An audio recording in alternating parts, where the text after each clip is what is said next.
Live. Hello, everybody, and welcome to another day on Live at the Waterhole. The voice that you're hearing is me, Taylor McCurdy, and I'll be with you for the next 3 hours, hopefully seeing all sorts of wonderful creatures and things. Fingers crossed we maybe get some action today. But for those of you that are joining us for the first time, this is a live and interactive show, essentially, where I will be narrating a bunch of live cameras placed all over South Africa and even in Kenya, uh, which will be quite cool. So if you would like to ask me any questions, of course, it's fairly simple to do. You can just comment on the YouTube stream, or if even better, you have the WildEarth app. You can chat to us like that too. But today we are starting off at Madikwe Game Reserve. So that's quite far, actually not quite far. It's in the most northern sections of South Africa, a little bit on the northwestern side from where most of you are used to watching us in the Sabi Sands, of course, on Djuma. That's further to the east and much further south, in fact. And we're at the Jamala camera, which I actually don't think I've visited before. And it doesn't look like there's too much happening right now, just a couple of impala sort of all spread around, going down for a mid-morning drink. You can see, oh, I talk complete nonsense. In fact, there's not just impala, and also how dare I say that about impala. Impala, wonderful, but we've also got wildebeest and a couple of zebra. They don't seem to be sticking around. They look like they're moving off already. Very dry, very arid currently in the most northern parts of South Africa. And you wouldn't believe it, but if you stood on the most northern border of Madikwe and you've got a good arm, you could probably throw a rock and end up all the way on the other side of Botswana. Not all the way on the other side, but like on the most southern boundary. I'm sure you kind of understand what I was getting at. But this is quite normal to see this type of sort of terrain at this time of the year. It's very arid, sort of a combination between, I suppose it's a transition zone between there, so I say Savannah, I suppose Savannah, and kind of ending up like more Kalahari sort of vibe. So yeah, like I said, it becomes quite arid and not much to feed on at the moment. But there we go. Wildebeest, what are you doing? You've all got your heads down. What on earth could you possibly be eating? When you're up, choose weather. I don't know what they're eating. Anyways, it looks like a nice day in Madikwe, but let's go and see what it's like in the rest of the country.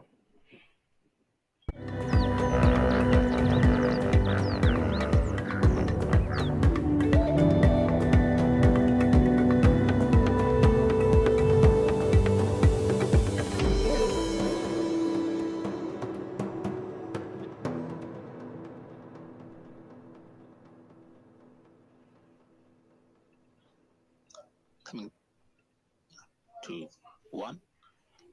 Live.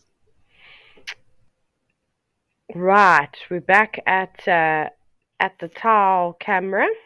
Not Tau. I just said Tau, Jamala. I'm like literally looking at it. I have no idea why I said that. I'm just trying to figure out how to do something very quickly because we all know that I'm completely useless when it comes to technology. Just figuring out how to mute the wonderful individuals in mission control because they can hear an echo. Sorry about that, everybody. Well, you don't get affected, but to the team that, of course, is handling all the logistics.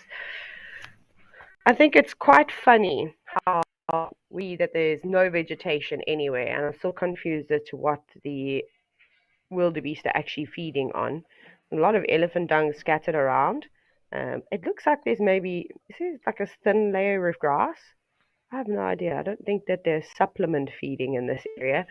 Sometimes we have a lot of these reserves where they are completely fenced off and so closed ecosystem, and it's difficult for these animals to move around.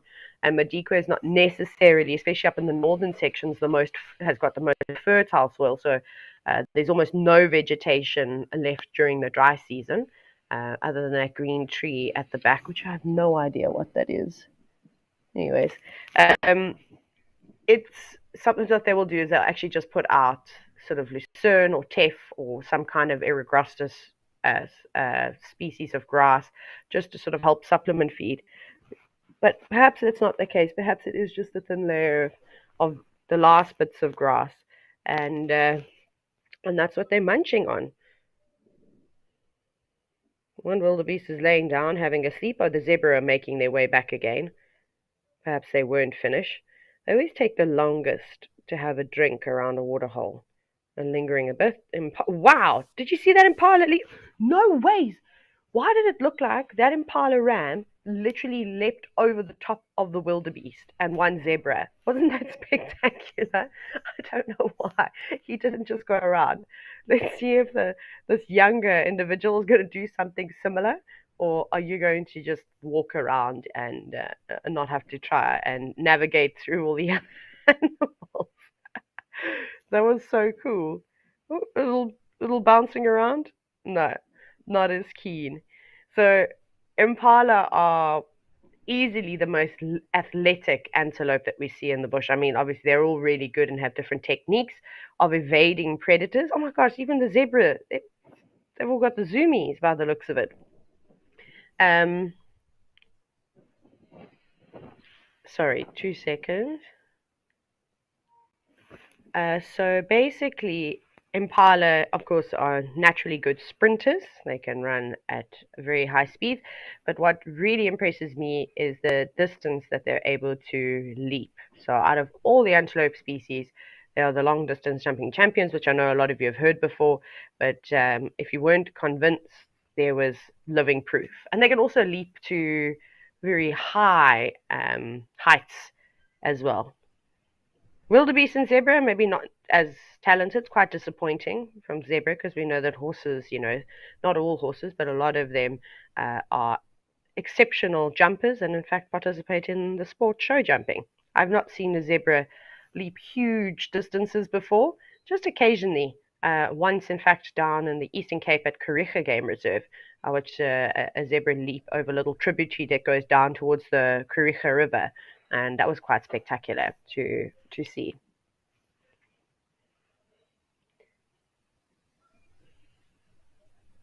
Wildebeest going in for a drink. I'd probably also just linger around this area all day long. It's nice and open, so honestly I feel like it would be quite difficult for predators to sort of sneak up on them, because typically around the water's edge or life at the waterhole, you'll notice that animals don't like to spend a lot of time down there, and so it's quite daunting.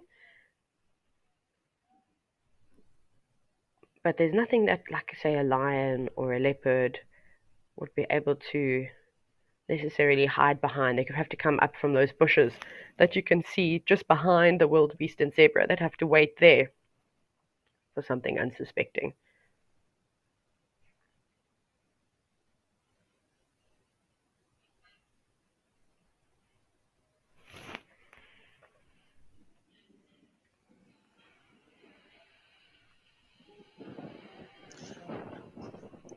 Comment, Catherine. So good to hear you again, Taylor. Catherine. Aha. Hi, Catherine. Yes, it is. It's wonderful to hear from you. Thank you so much for commenting. And if you would like to have a chat with me, literally about anything, obviously wildlife stuff is preferred, but anything goes. And you can do so just like Catherine by either using the WildEarth app or just commenting on the YouTube stream, whichever is more convenient for you. So, of course, I'd love to interact with all of you. I think what we could do is maybe let's go check out some of the other cameras and see what's happening. These wildebeest are, of course, lovely, but it doesn't look like that they're going to go anywhere, so we can maybe come back to them in a minute. We are quite fortunate. We're going to start off with a couple of cameras today, so I'll just let you know which ones. We, of course, have got Old Donyo, which is my personal favorite camera. Then we've got Tau Lodge, which is also in Madikwe, and then we've got Naledi and Cat Eye Pan. Those are in Olifants West Game Reserve. Then we've got Campus Dam, which is in Kimberley, a huge water system with some great birding.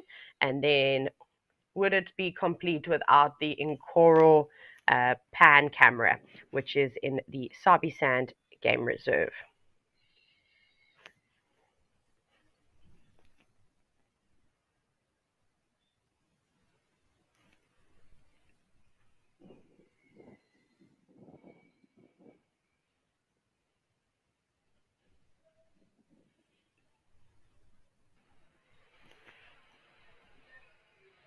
Okay.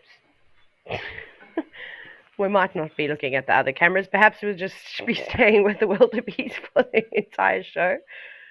Speaking of wildebeest, I was just recently in Kenya, got back a couple of days ago, to witness the magnificent spectacle that is the migration. And I was quite fortunate as we got there. So I was staying at Ngama camp in the Masai Mara sort of entire ecosystem, but Ngama is situated on the Olololo escarpment just above the Mara Triangle. And I've obviously been very fortunate and have been around and experiencing the migration for quite a few years. And the best migration I ever saw was in 2017. It was also the only time I've ever seen wildebeest right up north in the Mara Triangle below the Olololo escarpment, so actually quite near the gate, the Olololo gate. And every other year since then, it's been fairly quiet. The wildebeest tend to gather right for sort of central triangle and the reserve, and then the big herds spending a lot of time down in the south. But this time round, since 2017, the wildebeest was so far up north, it was great to see. So it was quite a good year. Crossings weren't so great. I think there's still another big group of wildebeest and like hundreds of thousands of them on their way. They went just as I left. They were gathering around the sort of just south of in the reserve of the Sand River. But we were surrounded by wildebeest at one point. It was quite amazing. However, uh, these wildebeest are not going to be doing any migrations other than, I suppose, to maybe different pans and different areas to find grazing. That's of course what wildebeest like to eat, is grazing. So it's quite difficult, which is why I made the comment, and it's not necessarily the case. I'm obviously just hypothesizing here that a lot of reserves during the dry season sometimes supplement feed, and just to give the animals a bit of a chance. It's quite a difficult thing to manage when you are it's quite a bit difficult to manage when you, dare I say, you almost have to play the creator. You need to make sure that the numbers of animals are not too high, because you can't have a higher carrying capacity than the land can sort of provide, because then you get severe overgrazing, and then that's obviously to the animals' detriment. So they need to control those populations. Quite often they'll do big game captures and maybe swap animals with surrounding reserves just to keep that genetic flow in order. Otherwise, you'll start to get a lot of sort of inbreeding, and who knows, maybe the population becomes so isolated you create another subspecies. No, I'm just joking. Of course, that takes an incredibly long time to do, and that's something that the reserves will try and prevent to their best of their ability. Goodness, there's a bit of drama on the left-hand side of the screen with the zebra. It's hard to tell the sexes here, but there's one individual. Oh, I think it might be the stallion, maybe trying to mount a female. She's not very into it though. She gave a big kick. You better be careful. Would not like to be kicked in the face, otherwise he'll be in a bit of trouble.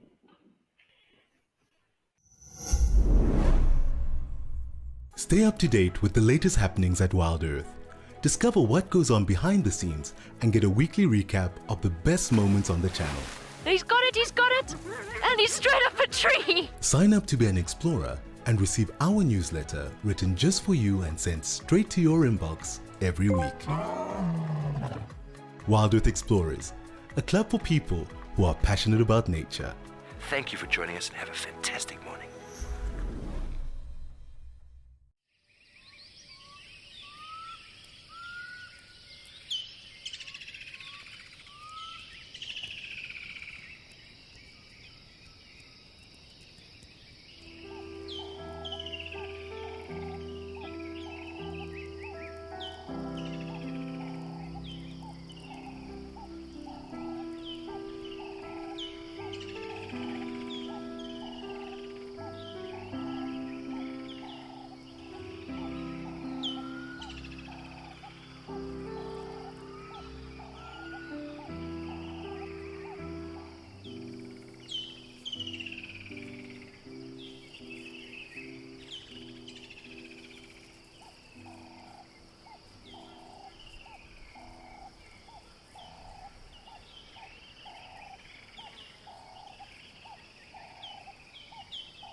Here comes that zebra again, charging in.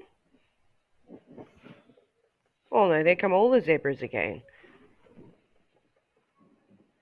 It's in these moments that, of course, I wish I had a pair of binoculars to see what's going on. It's probably one of the biggest guide habits is picking up their binos, as it's the best way to kind of zoom in. So I'm going to keep, what's kind of going on quite broad, just because it's difficult to speculate as to what's going on with the zebras. Obviously, it's best to know which is the stallion, which are the mares, and then taking it kind of from there. All interacting amongst one another, though, as social animals do.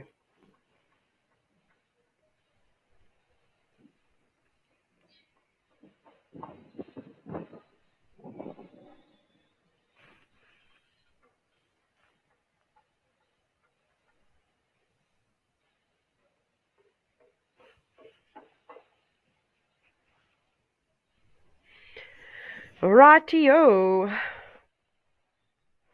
Quite interesting to see what develops with the zebras. I wish they would come to this side of the camera so we could have a closer look at them. But one individual seems to be holding the fort and making sure that no one else comes around.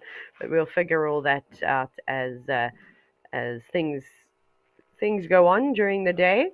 But let's go check out one of the other cameras. We're going to head across to Campus Dam to see what's happening around there.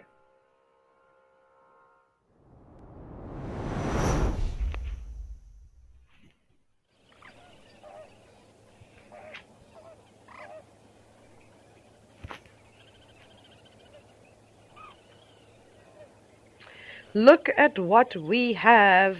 All of the flamingo species, every single one of them. Well, the 2 species, of course, that we get here.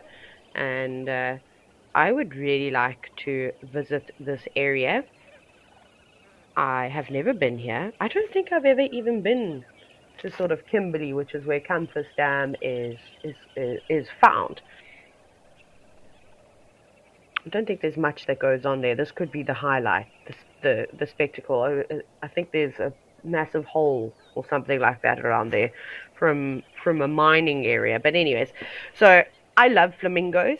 I think that they are wonderful birds, and they are quite interesting to watch, especially when they're in the big flocks.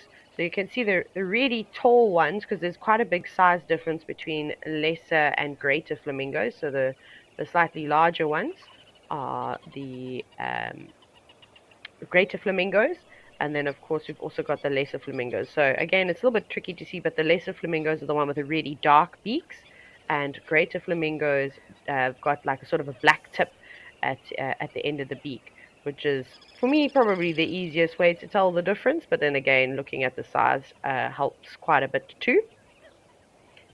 And there are varying shades of pink, which is determined, of course, by what they eat, but we can go into that a little bit later. So, Catherine, again, thank you so much for chatting to me. It seems like it's just you and I today, so ask away. You've asked if I have been to any of the places where the cameras are. So I haven't been to all of them. So Campus Dam is definitely on my list.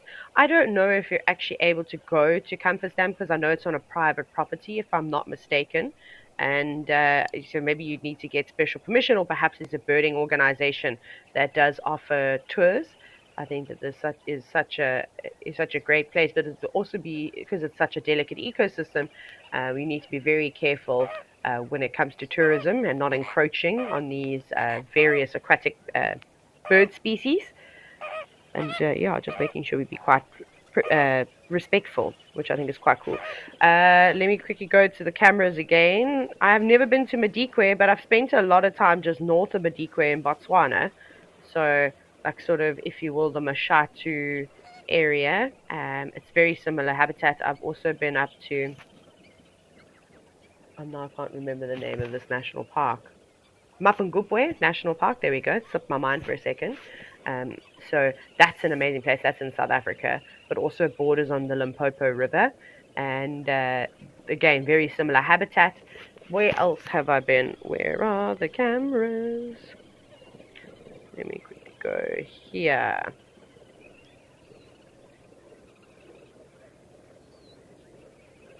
Oh, wrong thing. It's funny trying to communicate on various platforms, and like I said, it's quite tricky. Okay, Olifants West Game Reserve. I haven't actually been into Olifants West before.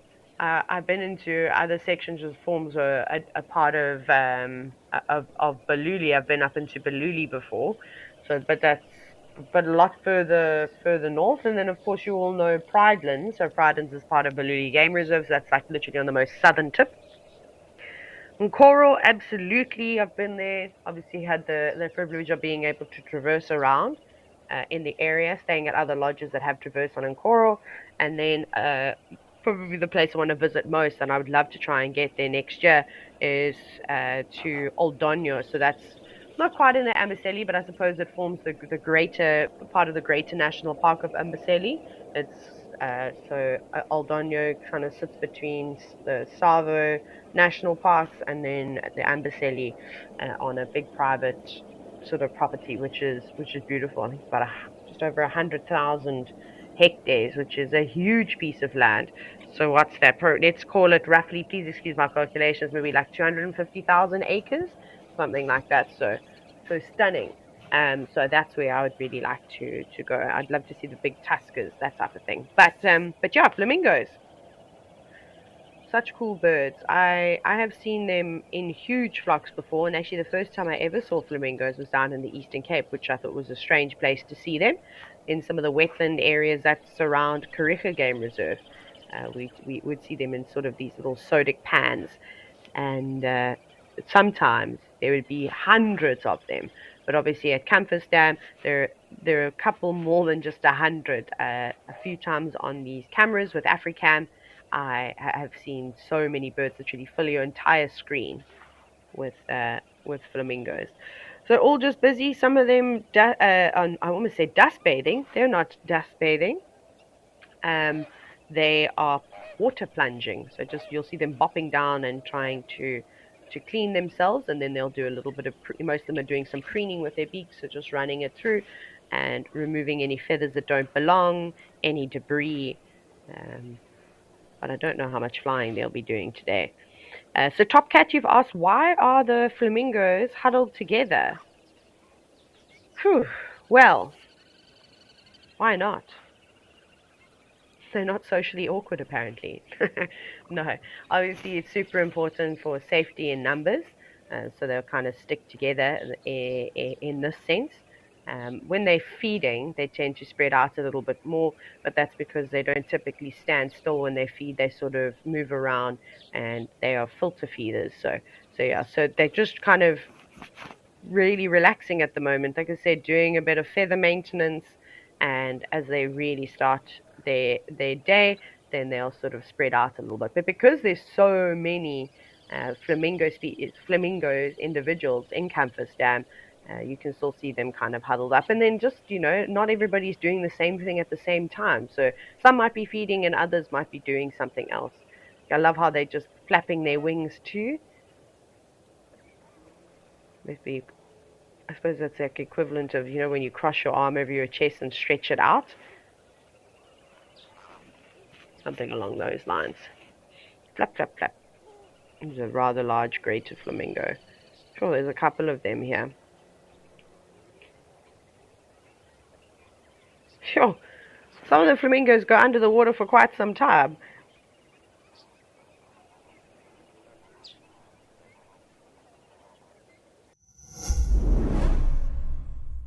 Are you passionate about photography and the wild wonders of Africa? Introducing Africam's incredible virtual wildlife photo competition, where you don't need a fancy camera or to travel across the continent to capture breathtaking shots. All you need is your love for wildlife and our live Waterhole cameras. Simply tune in and snap your favorite moments as they unfold in real time. Start clicking and share the magic of Africa with the world.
Oh, flap, flap, flap. Hopefully the birds will get up to something and maybe start moving away from this group so we can watch them feed. There's quite a few other bird species you can just sort of see in the background too. I have no idea what they are. It's maybe some ducks, some teal species. Again, it's quite difficult to see unless you have a super close-up view. And the main attraction at Campus Dam is, well, not is, are the flamingos.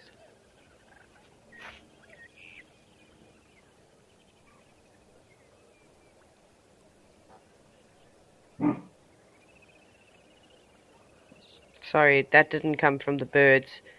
That woof, that came from my dog, who is sitting very patiently wanting to go to the beach, but he has to wait.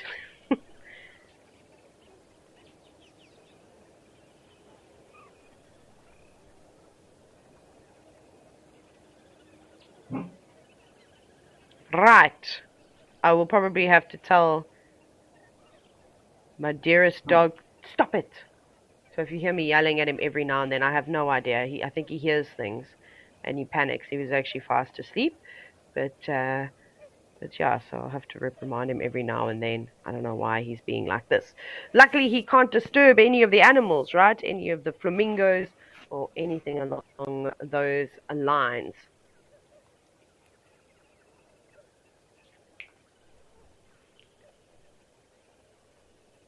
Doesn't seem to be much wind at Campus Dam. You can see how still the water is, creating beautiful reflections. A couple of feathers floating on past that are not needed on the birds anymore. Only just little ripples from these birds moving around. Can you imagine, though, what this place must look like at sunset and sunrise? How stunning that would be, especially if you could get low down onto the ground and view them like that. Imagine the silhouettes. I do also see a black-winged stilt moving about in the water. They're pretty easy to identify because they've got the longest legs of any bird in sort of proportion to its size. Oh, we have another question. Oh, there are a couple of you that are watching. That's good. Stacy, you've asked, how long can they stay asleep? Can they stay asleep on one leg? I don't know if there's actually been a study on that done.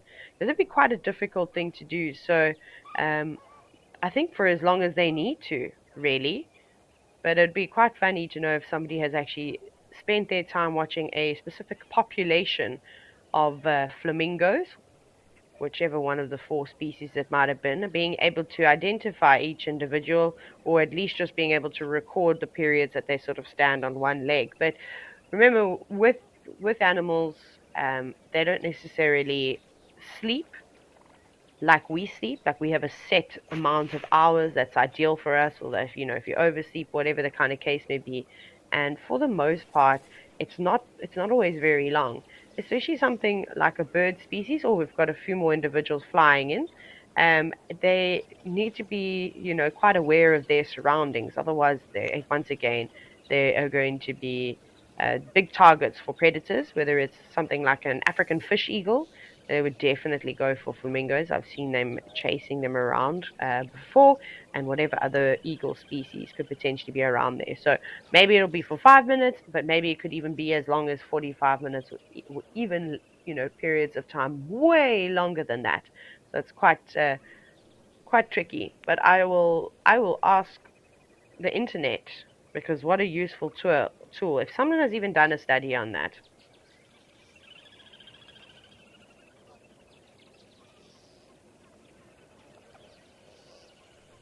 But if you have read something along those lines, let me know. Oh, here we go. They say some can stand on their legs for 4 hours. That is ridiculous. That's crazy. I don't know if they would go for 4 hours though, like a solid period. I don't think so. I think that's highly unlikely. Again, they need to keep moving. Standing for 4 hours and not really doing much is quite a long time. So I think that period would be broken up. Also, if the flock keeps moving, you don't want to be let alone. Oh, and there's a little blackbird on the right-hand side of the screen. Are you a coot or are you a moorhen? This is always the one that can be about quite tricky. I think it might be a coot, or it's hard to say. A red-knobbed coot, perhaps.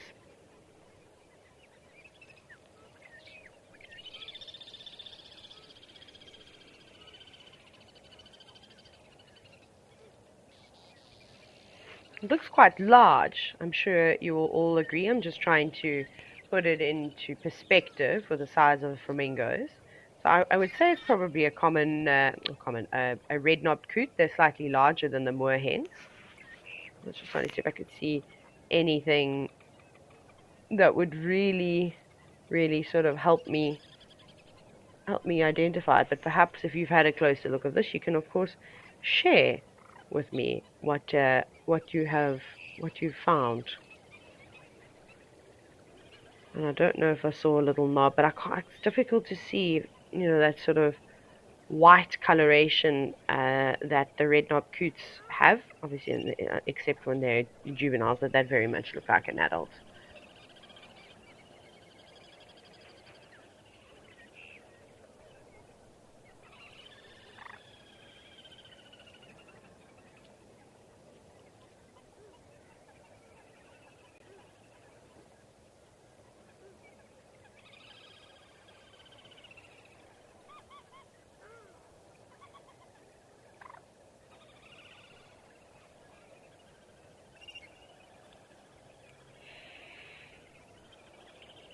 Right.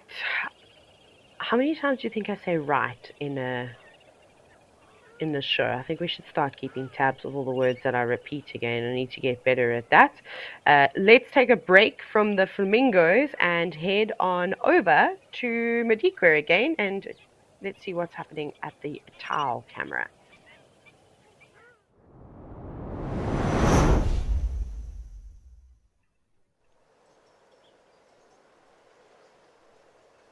There we are. We are at the camera, but there's again very quiet, except an Egyptian goose, which there always are at this pan, and literally no impala, no wildebeest, no zebra, no elephants. Well, we might see them a little bit later. They quite often come down in the afternoons. And I think this area in summer will be quite productive, especially in the mornings when it heats up quite a bit. Obviously, now that it's winter, it's very chilly at the moment, and a lot of the animals are drinking a bit later in the day, not sort of first thing as we typically see them again in the summer months. So maybe in the next 2 hours or so, the life will sort of arrive and spend some time around around the around the waterhole. Okay, so we've got Egyptian geese. I saw another blackbird around there, but what I did notice was a little like a flash of white, um, where the sort of wings would be between the wings and the breast. So I think that those are moorhens, and I think there's actually moorhens at Campus Dam too, because as we just linked away from that previous camera, I did see one of those big blackbirds swimming past, and I noticed the white. So the coots, the red knob coots, don't have that fleck of white. Is that a crocodile? Look, there's crocodiles. That's awesome. Thank you so much to the wonderful zoomies that are controlling the camera. I wouldn't be able to do this without you. So there's a big croc just resting on a bit of grass. Now, no wonder the animals are reluctant to, come all the way into the water, because there's lovely food availability. Obviously, saw how dry it was, but we think twice about going in there when there are a bunch of crocodiles. And that water is not particularly deep. You can see with the heron that's just above from where that crocodile is sitting, and including the blackwing stilts that are also wading through the water, that water is not deep at all. And for those of you that haven't ever, seen crocodiles or seen how they hunt, they truly are masters of camouflage. So they don't need much to hide away. A lot of people will call them, they say flat dogs, which is quite funny, but they can literally just sink to the bottom. And because of their sort of rough skin with all those sort of granular bumps, it definitely helps camouflage and could be just perceived as a little bit of mud or maybe even a rock or a log. And yeah, I haven't seen crocodiles here before. Never really looked too much further down. So thank you so much for that. Life is arriving. We've got the wildebeest. Here they come. This is a nice herd. So many of them. One or two youngsters. But they've grown up so much now.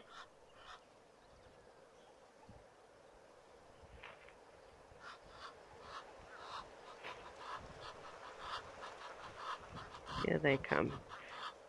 We'll see, hopefully they will head down towards the water to have a drink fairly quickly. There's one that seems to be leading all of them. They're forming a bit of a line now, marching down to the water's edge.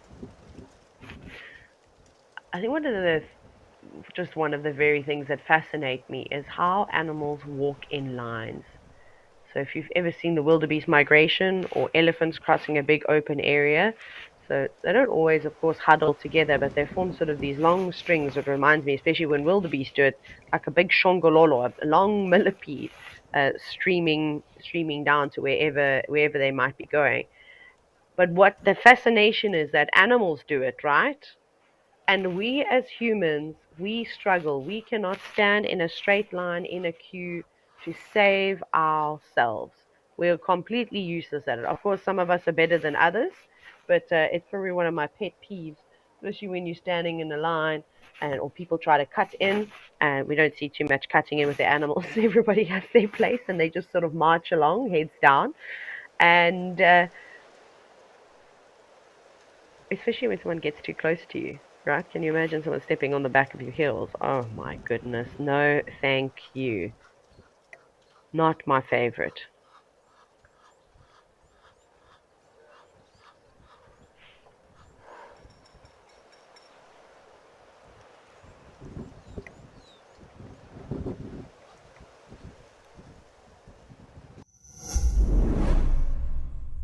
Chatting around the fire is an ancient practice that has connected humanity for centuries, and we want to keep it alive in our modern age. As an explorer, you'll have access to intimate gatherings with our naturalists, fascinating guests, and experts where we share knowledge, insights, and stories around a crackling fire. Rediscover the power of connection. Sign up to be an explorer today and experience the magic of WildEarth's Fireside Chats.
Right, wildebeest, where are you going?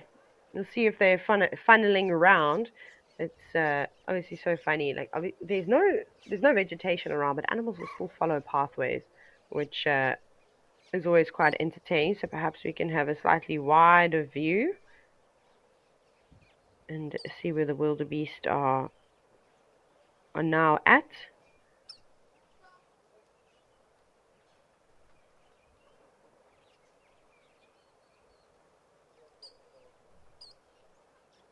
Oh, there comes one more. That's quite a big individual, as I'm sure you can see. And just look at the muscles around the neck. Look how fit this animal is. I would say this is probably a wildebeest bull. I can see a little bit of a bump underneath the belly, which definitely helps.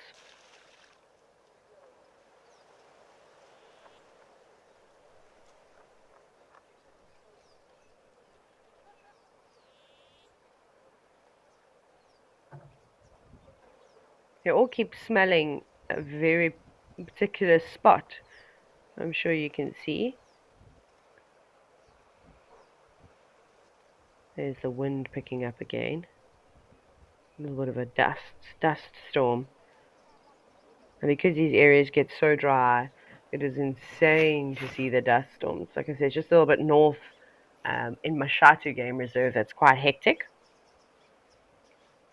Sometimes when I was actually with eco training, as in one of their instructors, I spent a time up that area. We literally could go out on any activities, whether it be a walk. Obviously, walks you don't want to do in very windy areas or windy days.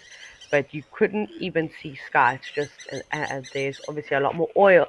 What's wrong with me? I can't see. Not oil. Why would that word pop into my mind when I'm about to talk about geology? But anyways, the earth is quite red in comparison to what we're seeing now.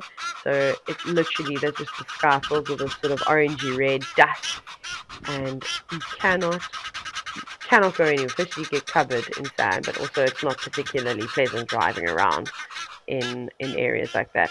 So it seems like wildebeest don't want to come down for a drink. They're headed off.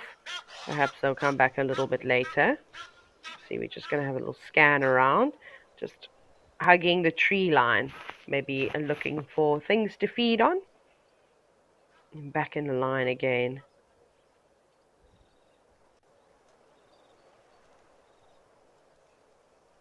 Maybe they'll come back this afternoon. Perhaps it's too early for them.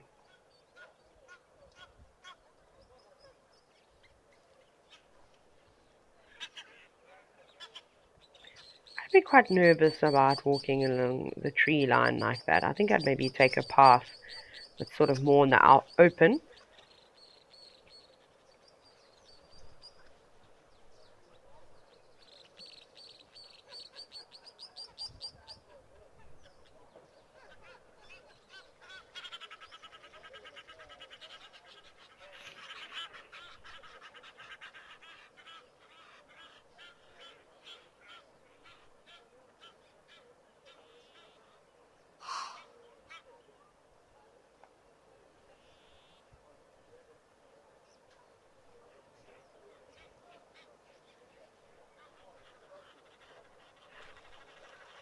And there they continue. You can see the youngsters just in between most of the herd with an adult right out in front.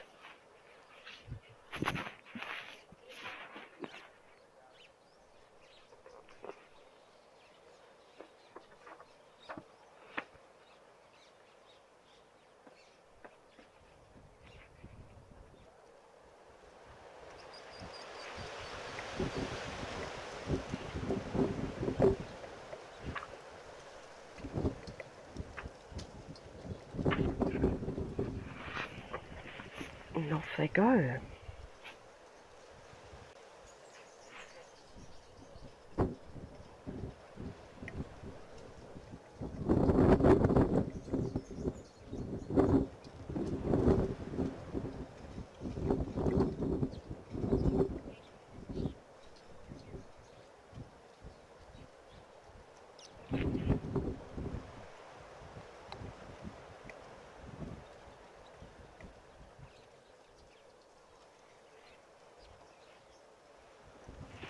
Sorry, everybody. I'm still not winning with the audio of the cameras.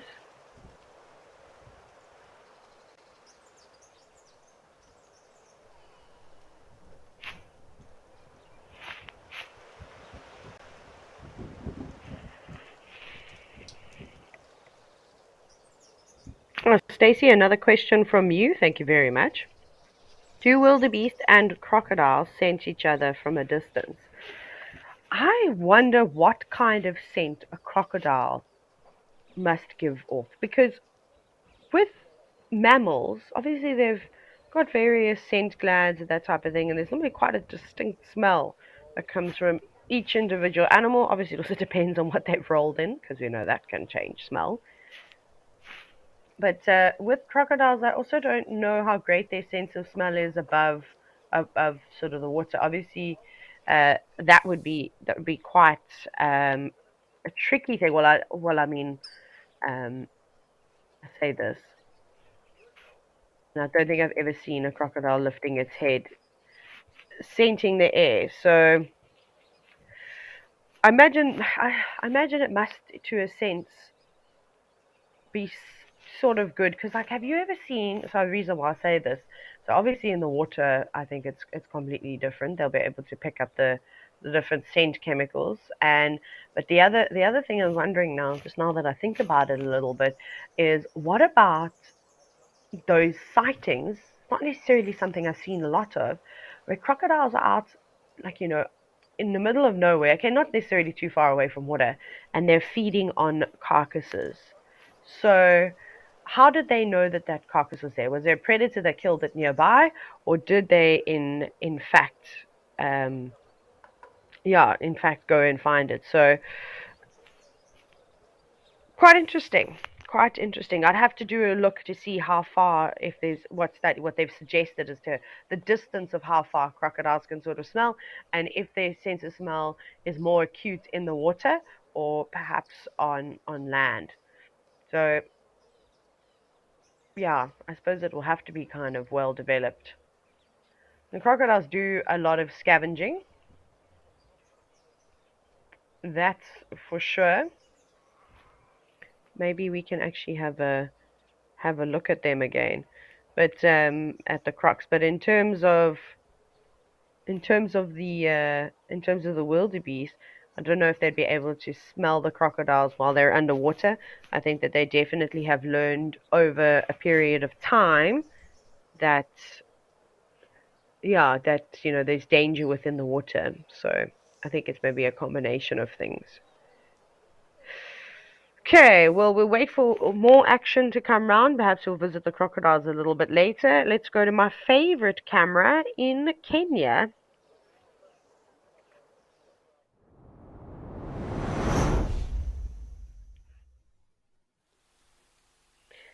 There we go. Look who has arrived. None other than the zebra.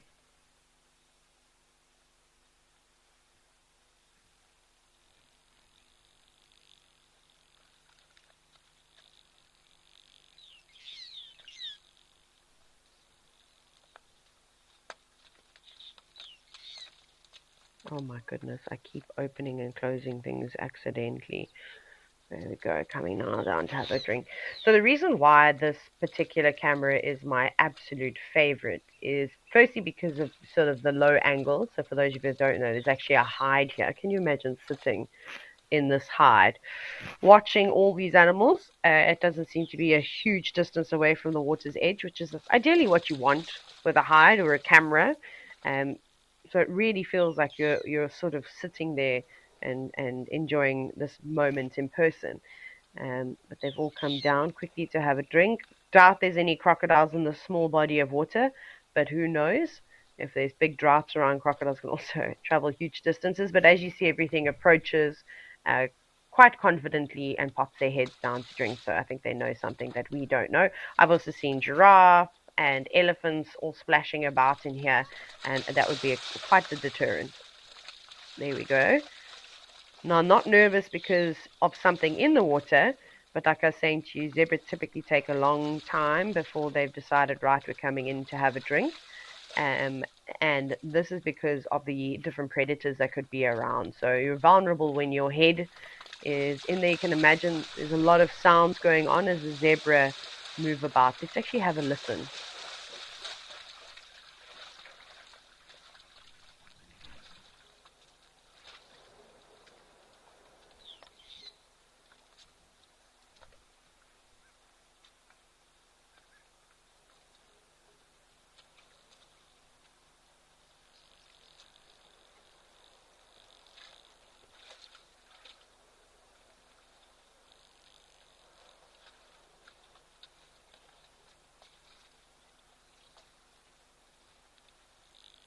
It's peacefully now having a drink. So this is the plains zebra, as you can see. I don't know if anybody has actually ever seen a gravy zebra come down or heard of gravy zebra come into the area to have a drink. I've seen gravy zebra before in another park in Kenya called Old Pejeta, and looks like they've got a barcode essentially of them. Obviously, we see that with zebra, but it's the I can't describe it very well because my brain doesn't work on the best days. But those stripes are so sort of densely packed together in comparison to plain zebras. And they've also got much bigger ears. Oh, Top Cat, you said there's a sight to behold, right? And your entire screen filled with zebra. Gosh, they've completely taken over that little pan. Now, zebras really love water. They're not afraid to go down into it. And I've seen lots of zebras swimming. Not so much in the low-felt areas. Occasionally. But we have seen it happening most. You hear me, I always talk about Karifi Game Reserve quite a lot because that was where I first started guiding. I also kind of grew up on that reserve. So I've got plenty of memories and experiences from there. But in these little tributaries within the Bushmans or the Kariga River, we'd see zebras that go really, really deep where you can just see their necks popping out. Obviously, the crocodile populations down the Eastern Cape are slim, and most of them have been introduced. The temperatures just get too cold down that side, so we don't see them very often. I think Amakhala actually has a couple of crocodiles. When I trained as a guide on Amakhala, that was many years ago. Gosh, 11 years ago. But I think they just really enjoyed sunning themselves more than anything. And you can see the zebra are panicking again. Some of them have had a drink, they've finished, so they're moving off. Others coming down. Seems to be like one individual that's really doing a bit of a look around. She's not taking any chances. This is awesome. What I would do to go and visit this wilderness space. I think I might have to go and do a holiday there.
Hi, my name is Claire.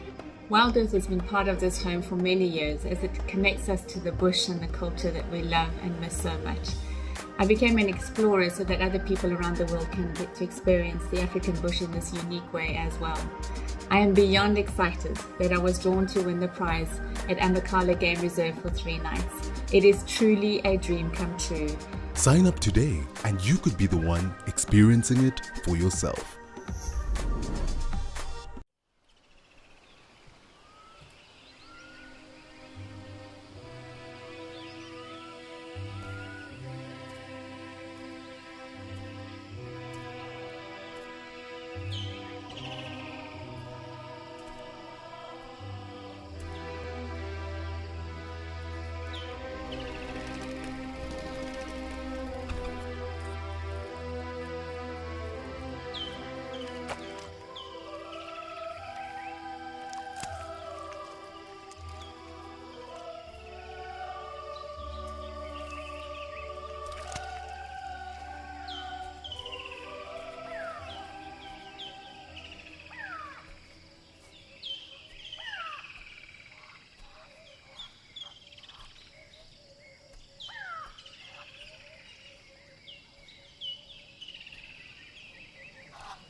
Don't stick around then. No problem.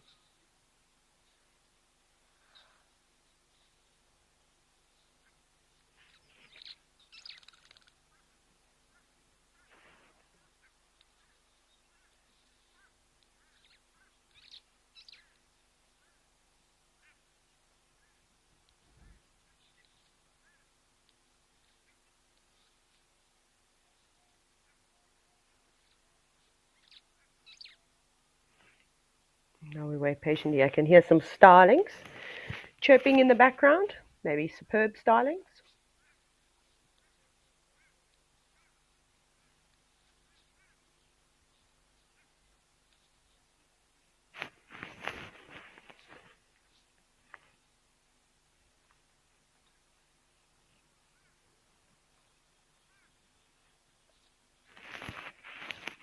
Now it's all very, very quiet. I wonder where that giraffe went. What could have been more interesting than the water?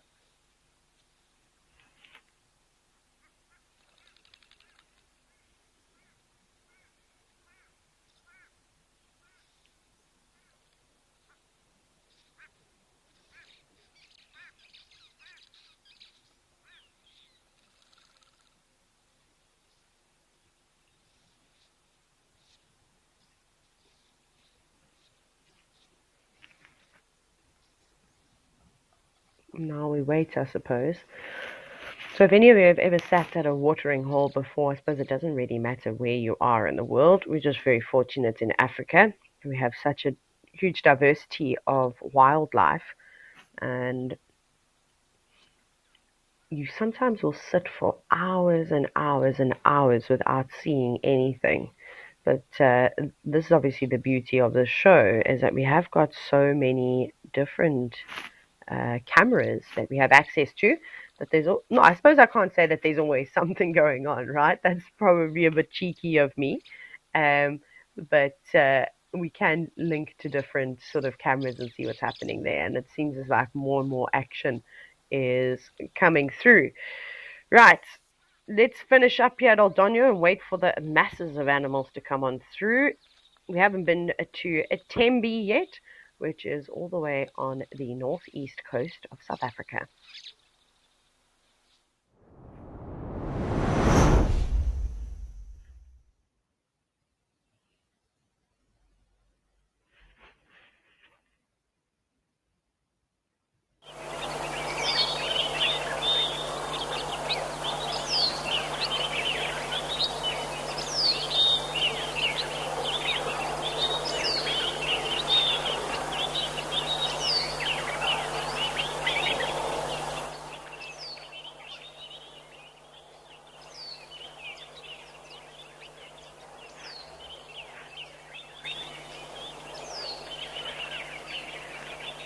So I can hear all the beautiful birds chatting. I'm just waiting for my picture to pop up.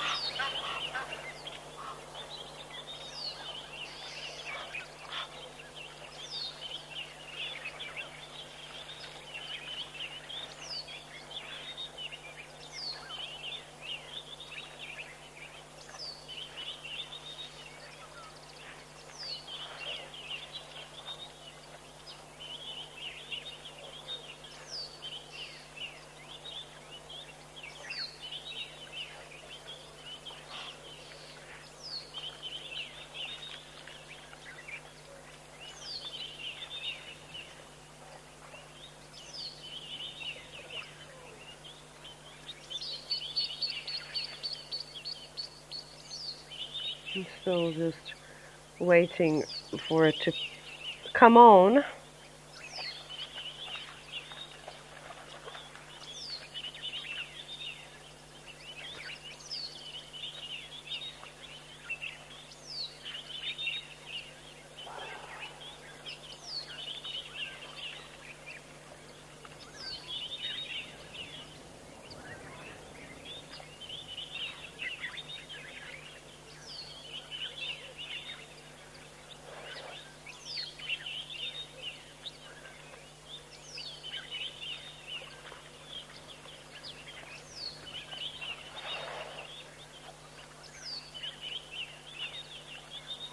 There we go. There we go. Now I can see what's happening. Sorry about that, everybody. Seems as though some gremlins were getting me. Right, I think I missed all the good stuff. How devastating. Big elephant, beautiful tusks, waterbuck, and an Inyala. It's all happening here. What a beautiful elephant. I wish that we were able to see more tuskers in South Africa. We are not very lucky on that side of it, but at least every now and then, especially with the Aldonio camera and the population of tuskers in Tembe Elephant Park is definitely going to help us there. You're going to go and have a mud bath.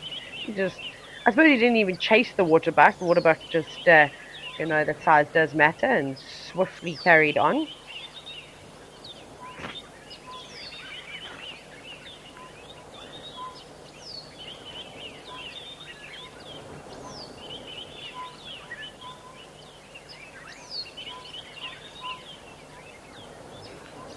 I hear a bobo in the distance as well calling.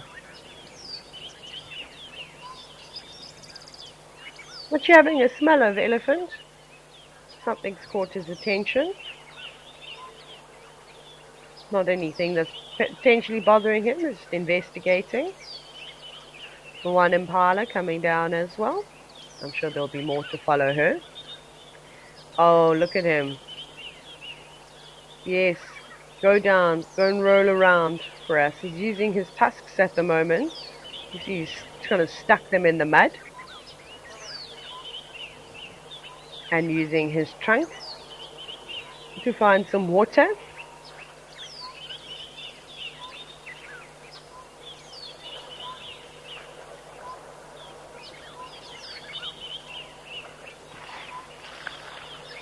There you go, you can hear him splashing about now.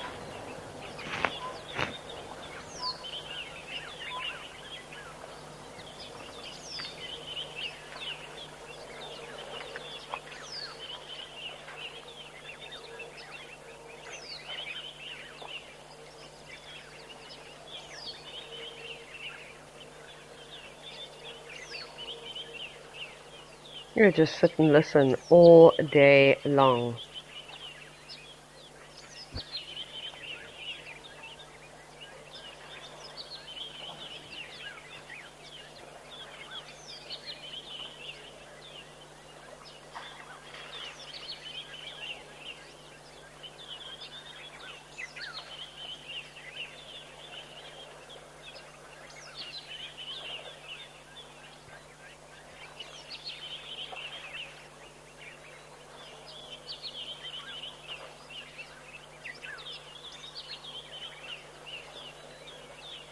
One impala, one Inyala. Where are you going? That Inyala looks quite plump. Perhaps also a youngster on the way. Big Ellie bull now as he covers himself with mud too. Sort of muddy water. He sprayed himself so hard now. I don't know if you saw there was is it a jacana? It looks like an African jacana. Actually, had to move out of the way. I don't know how fun it would be to spray it with mud. Although I say this, and I actually have had an elephant spray mud at me, not on purpose. Obviously, didn't come over with a trunk full of muddy water and go, right, here you go. This is what I think of you. And it happened to me in the Eastern Cape before at Kruger, and then my last time it happened was actually in Kenya.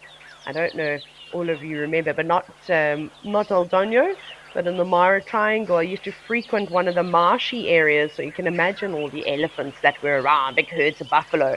And we're watching this group of Ellies. There was this young teenage cow, and she was typical. I don't know what I've ever done to teenage elephants, especially the females. They just don't like me, and they throw things at me on a regular basis.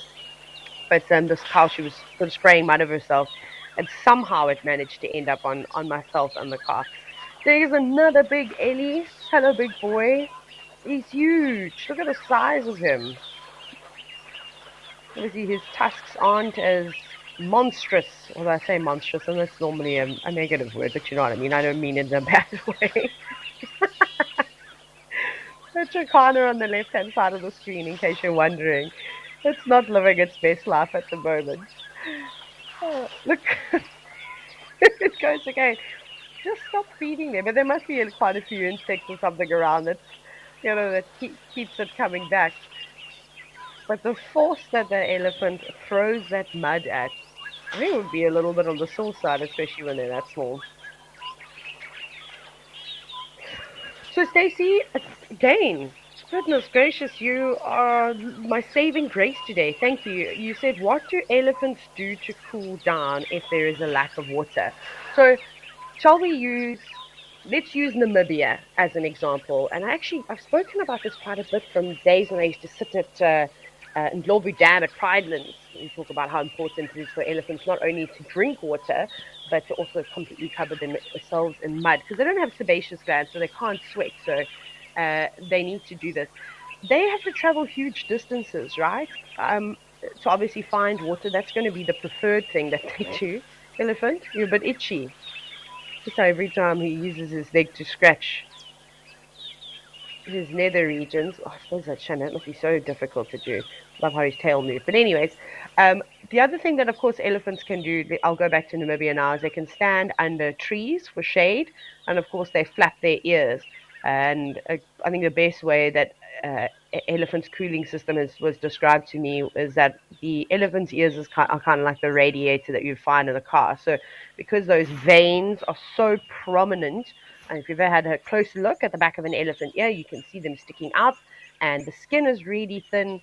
By flapping their ears, they generate sort of movement of the air, which is typically cooler. If you've ever driven in a car with the windows down, you know exactly what I'm talking about, or waved your hands in front of your face, and that cooler air will cool the blood directly, and then that filters through their entire body. So that's a way how to cool themselves down. As you can imagine, that's not the most effective way to do it. The best way, of course, is to drink lots of water, to cover yourself in water, and once you've done that, put all mud over your body. Those wrinkles are hugely valuable to elephants because it creates a lot more surface area, so the mud will kind of get stuck in all those little cracks, and then sometimes they'll even cover themselves with dust after a good mud bath and form another layer. And I suppose that dry sand then just helps keep the mud moist on the underside, and that will keep them nice and cool. But they have, of course, adapted. Elephants can live in really arid areas and with extreme temperatures. So that's why, like in Namibia, for example, they'll travel huge distances to try and find water. Not like, for example, here in Tembe or in other parts, especially in South Africa, where water is available quite readily. So the only thing that they might be moving huge distances for is suitable food. But again, elephants' diet's so varied; they're able to eat so many different things, unlike selective feeders.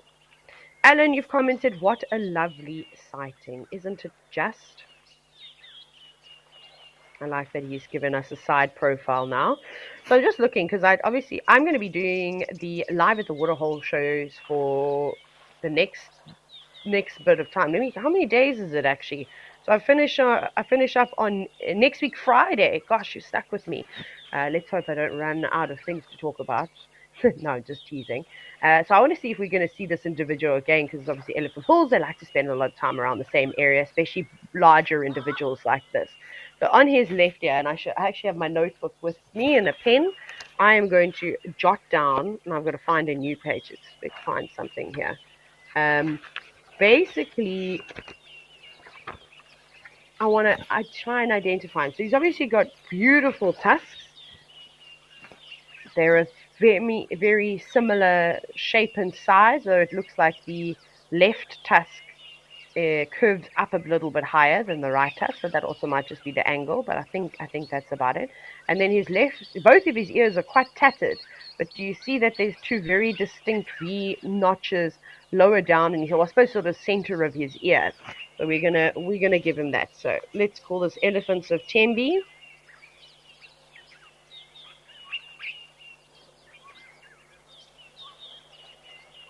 And maybe you can all do the same. So we're going to put here a big bull, symmetrical tusks, almost.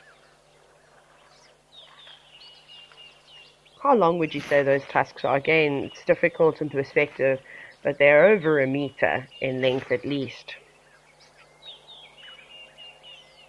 And then his left ear,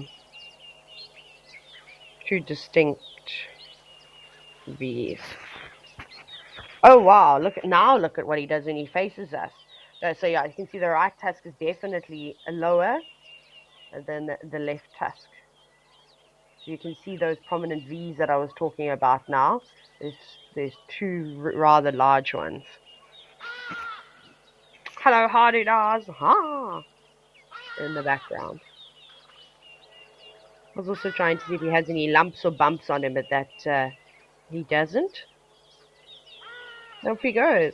How lovely. Thank you, Mr. Elephant. You gave us a great sighting.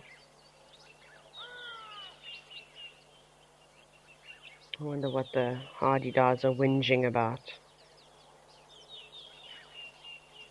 Egyptian geese not too perturbed? Are those their youngsters? Are they little goslings? I've been seeing a lot of goslings around at the moment. Let's see what birds are on this side, though. And we're going to follow the elephant. Hopefully he's going to chase up a bunch of other birds for us to have a look at. Another jacana. It's truly wonderful to see so many jacanas. Of course, they're very habitat sort of specific. It looks like there's some kind of like a floating vegetation or an algae that is growing on the sort of wetter areas. So that'll be perfect for the jacana. They obviously don't like big open water spaces. They're again quite vulnerable, and it's not their preferred habitat. They make floating nests, so really not, ticking the boxes of what they need. There's a palm, looks like a wild date palm that's also growing. I think it's a wild date palm. Or no, maybe they're lala palms. Just looking at the coloration, wild date palms are a lot darker in color. That looks quite light, but it also could just be to what my computer's been calibrated to. What are you going to do there? Are you standing in very little bit of shade of the tree? No? Defecating.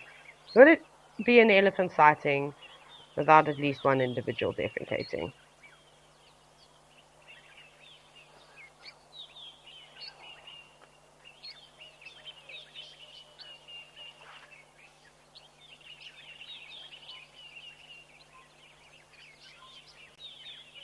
Oh, hello.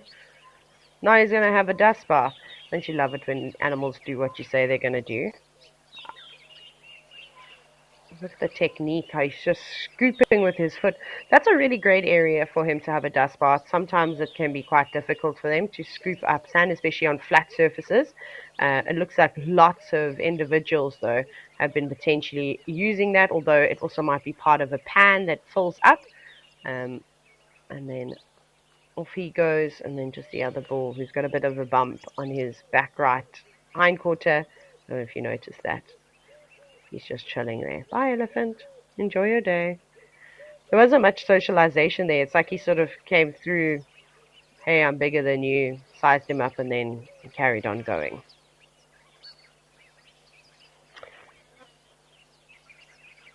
I just want to quickly get some identifying features on this fella. How have I done that? I found my pen. I thought I lost it for a second.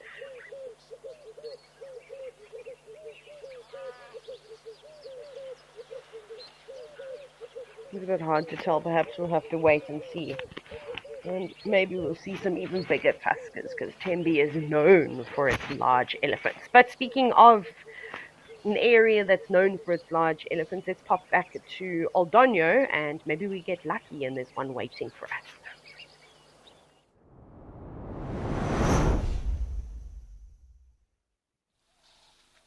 No elephants. Even better, we've got a herd of eland, we've got giraffe right at the back, and of course, not giraffe right at the back, we've got the giraffe drinking at the water, we've got zebra at the back.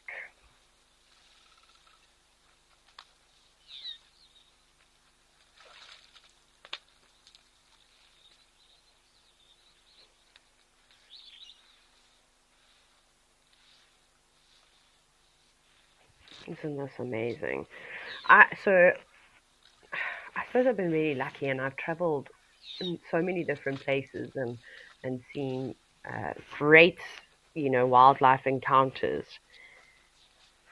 And one of my dreams is to go to Namibia. And the reason why one of my dreams to go to Namibia is because they've got these natural springs that fill up, and they are very far distances between one another. So you get huge congregations of different animal species. So this, I suppose, is the place that I should be going because I love Kenya so much. It's one of my favorite countries. And in fact, I hope to be living there in the next few years. That's the goal. But here at Oldonyo and Savo, and at this particular waterhole, we get to see that. So perhaps I don't need to travel to Namibia. I just need to get my bottom back to Kenya and sort of head here. But these are the Maasai giraffe.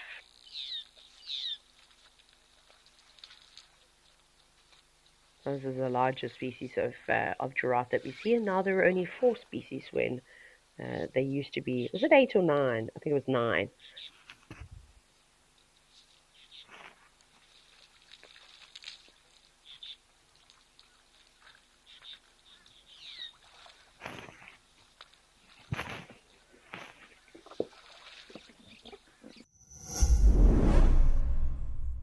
Are you passionate about photography and the wild wonders of Africa?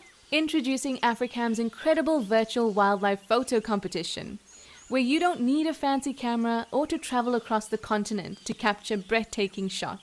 All you need is your love for wildlife and our live Waterhole cameras. Simply tune in and snap your favorite moments as they unfold in real time. Start clicking and share the magic of Africa with the world.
Because his olfactory system is still working there. And kind of like when you get the circle of death when something is buffering. We just had a moment there. We had to process all that information. Are you going to tail after her? That might be the reason. Oh, he looks like he's beelining for another individual. That a female? Or is it a young male? I think it was a female too. Oh, he's really picked up the pace.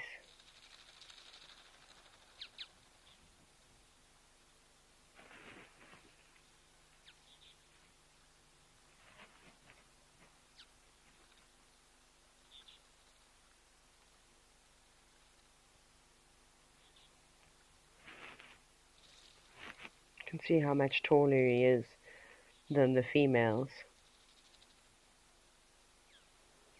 And off they go, move into an area that's more suitable for feeding.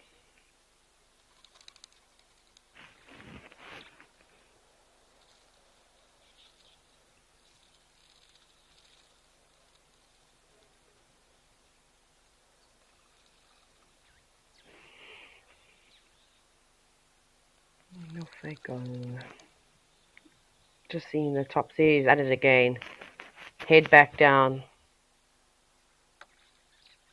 It's important, of course, for males to continuously find breeding herds of females.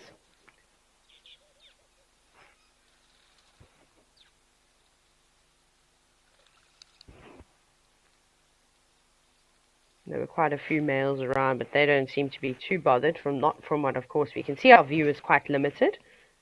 They might just be hanging around on the outside. But definitely one bull that might be the most dominant of them all is got first preference to the females. Oh, Lorraine, you've just commented. You said that I would love Namibia, and you went recently, and you can't wait to return. Tell me more, Lorraine. Tell me, where did you go? Where should I go? What were some of your highlights? I want to hear everything. Like I said, I don't actually know much about Namibia. It's been a destination that I've wanted to travel to for a very long time, but in fact, I want to go and drive it myself and camp and stay at, of course, some high-end lodges and check it out.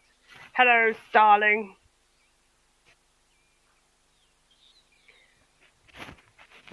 I need to actually get my Birds of Africa book back out again. I have no idea where it is. I'm in the process of moving, so I don't know where all my books are. Well, I know where they are. They're in boxes, but they're under things. So when I'm back from the Eastern Cape, as I'm here, I'm sitting in St. Francis at the moment. It's beautiful. It's one of my favorite little places. I spent a lot of time here growing up. But yeah, we will get all that because obviously Birds of Africa versus the Southern Africa app is very different. But I love those superb starlings. It looks like there's also, is that a Hildebrand starling just sitting here? You can see on the right hand side, it doesn't have the white bit that sort of lines from its chest to its breast. Can you notice that?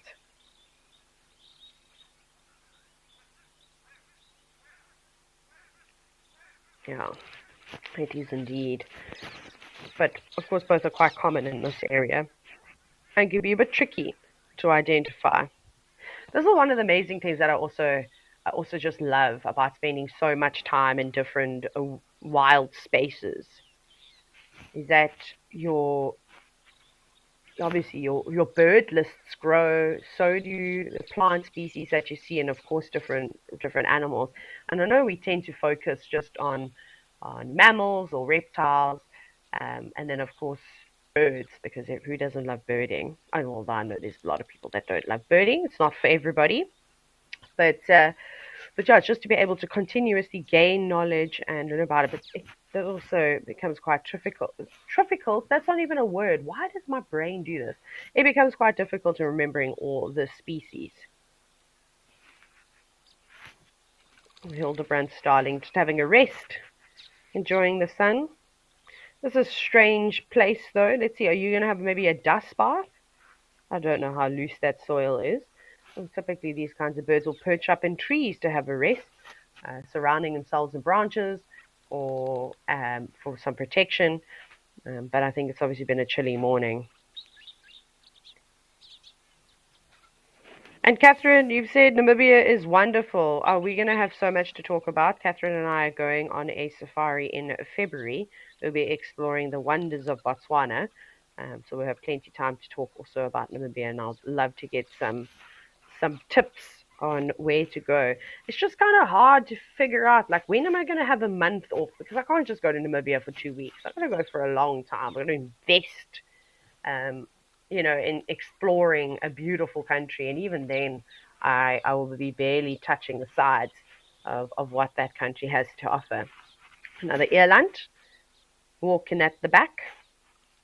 You're going to come down for a drink, maybe. There's a lot of eland around there. I don't think they stretch too far away from the little pool of water that we have here.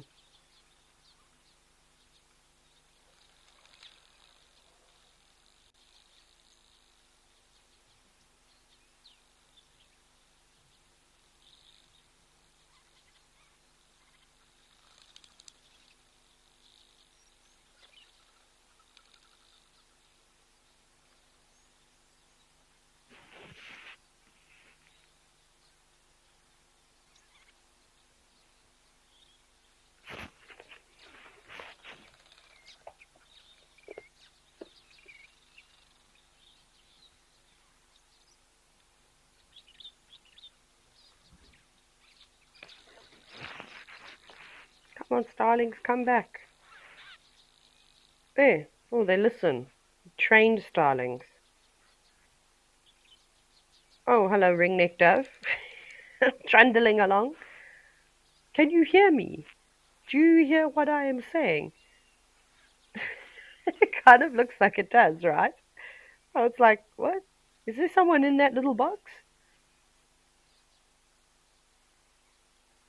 Oh, this is great.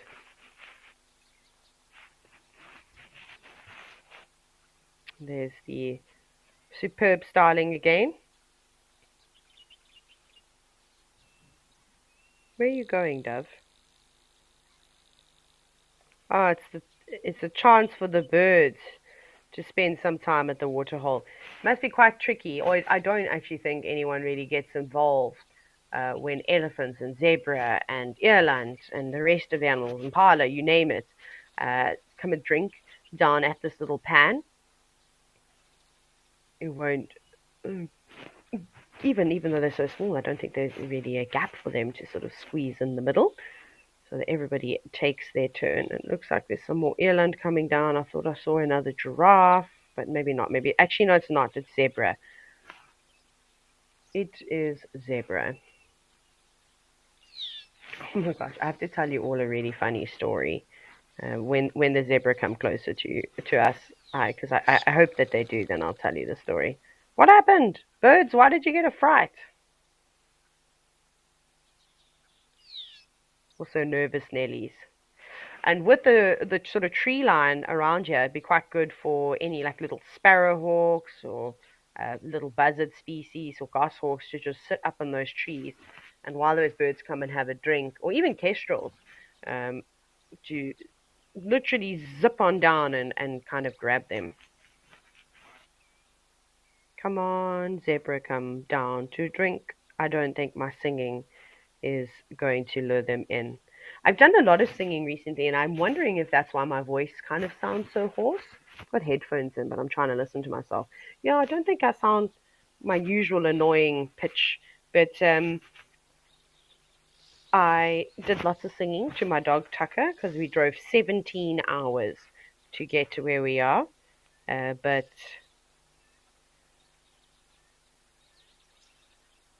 what did I even sing? Sorry, I lost my train of thought there. Oh, this is part of the hide by the looks of it. Look how they've designed this boma with lots of natural logs. I must laugh though, to whoever is zooming, you're doing a spectacular job, but I feel your pain every time you zoom into something and then that just disappears, because that happens to me a lot whenever the directors go live and then just absolutely nothing. So thank you though. Thank you so much though for being so patient and giving it your best. Right, let's go back to Tembi and see what we'll find.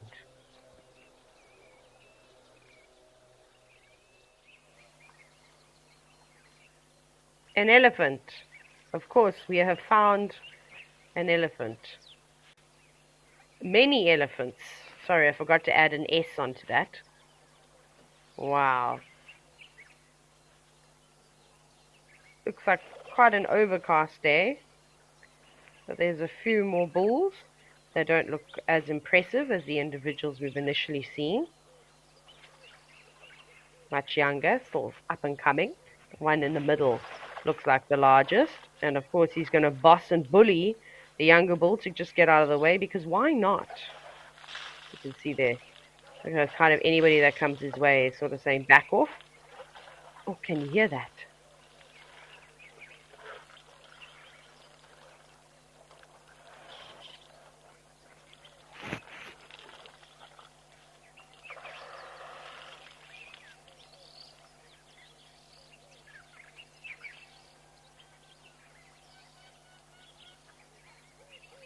I don't know if you noticed a moment ago when the elephants sort of clashed tusks, and this camera's a decent distance away. But sound, of course, travels. If you've ever seen an elephant fighting before, proper fight, you can hear that sound from miles away. But this is quite typical to see Not, I suppose it's not. This is not serious boisterous behavior, but it might develop into that. Just constantly asserting dominance around one another. There's a hierarchy.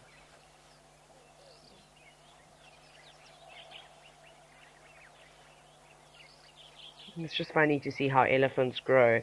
You can see it quite nicely with the two that are closest to us, but especially the individual on the far right. Look how small his head is in comparison to the rest of his body. And he's got fairly long legs.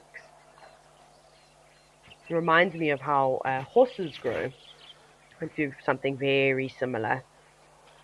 It takes them ages to reach their full potential.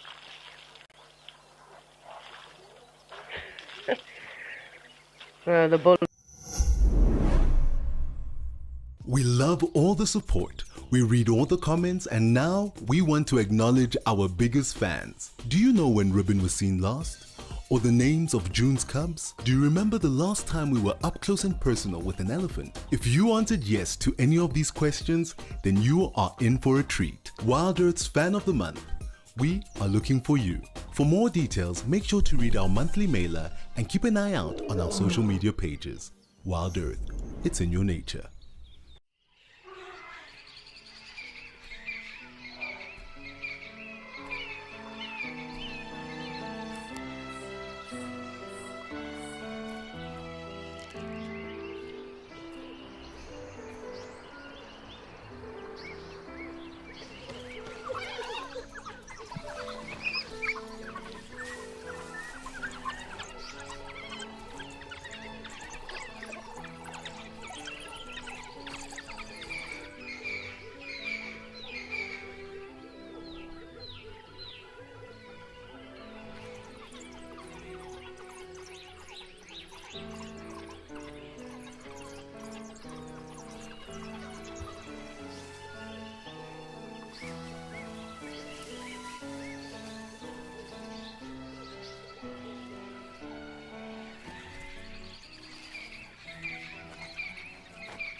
A duet at the moment of the doves.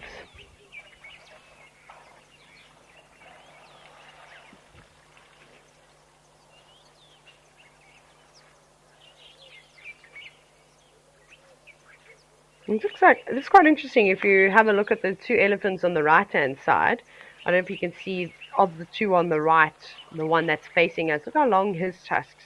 And I find this so fascinating after speaking to some of you may remember at one point on Safari Live, not too long ago. Was it this year? It might have been this year, where we had some conservationists join us, and a friend of mine, almost Dr. Robin Cook. I joke because he's not quite, hasn't quite got his PhD just yet, but he's working on it. And he is a fantastic scientist and does a lot of research on elephants throughout South Africa, but specifically around the associated. So places like Olifants West are included, Pridelands is included, a lot of other areas in Baluli. We've got Kasiri, the Timbavati, I think Thorny Bush is included too. I've probably missed one or two places. But anyways, and he was telling me that, you know, a lot of the tusks, obviously we know it's all genetics, but the thing that impressed me most is that you normally can't tell if a tusk is going to be a tusker until they have their biggest growth spurt, which is between 30 and sort of, I suppose, 45 years. And then if they're going to be tuskers, that's typically when they tell.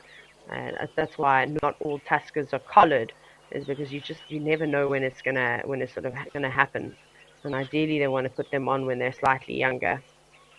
So there's a big boy though, that one that has his back towards us. His tusks are enormous. Also going over, you can see immediately the younger of the two bulls moving away. Get out of my sand pit, is what I imagine the bigger bull to be saying right now. Of course, we have no idea, but it's not quite nice to just sort of make it up as we go. Also a great sandy patch. Look how the individuals on the left, I wonder if they've seen what the bigger bull is doing. Maybe going to go and enjoy. Bulls are so interesting to watch, especially when there's a group of them. I mean, I just love elephants in general. They're my favorite animal. You can never get bored of them.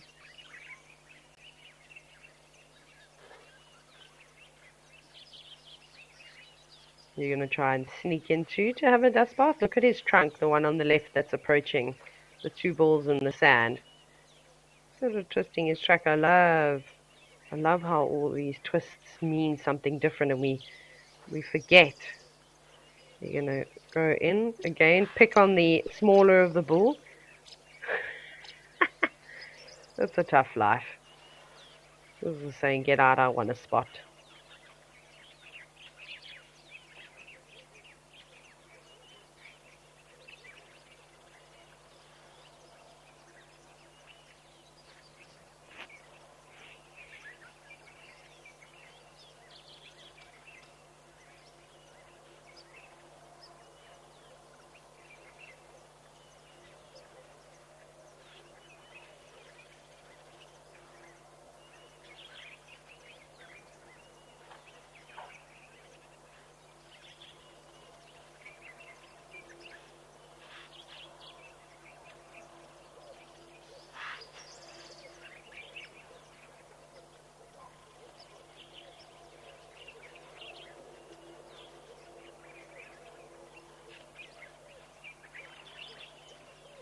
Everyone's having a sand bath now.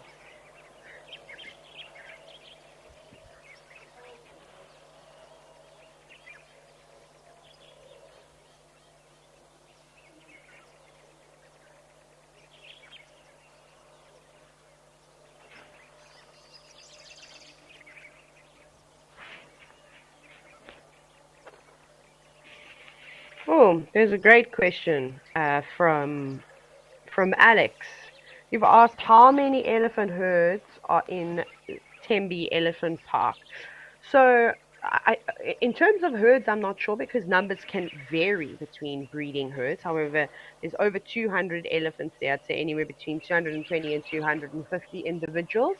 Obviously, just depends on how many of the females have had cows, because obviously a herd can grow quite quickly if individuals they obviously don't have a season and they don't necessarily sync cycles, so they don't give birth at the same time. But you can imagine that could definitely have an impact on the number. So that's a substantial amount. I suppose that's also why it's called Tembe Elephant Park, and it's the same thing when you go down to the Eastern Cape and you go to Addo Elephant National Park, same thing, known for its elephant sightings. So two really cool places, but very different. Obviously, like we were talking about now, Tembe, as I'm sure you were well aware, have rather large tusks and are known for some of the biggest tuskers, especially in South Africa.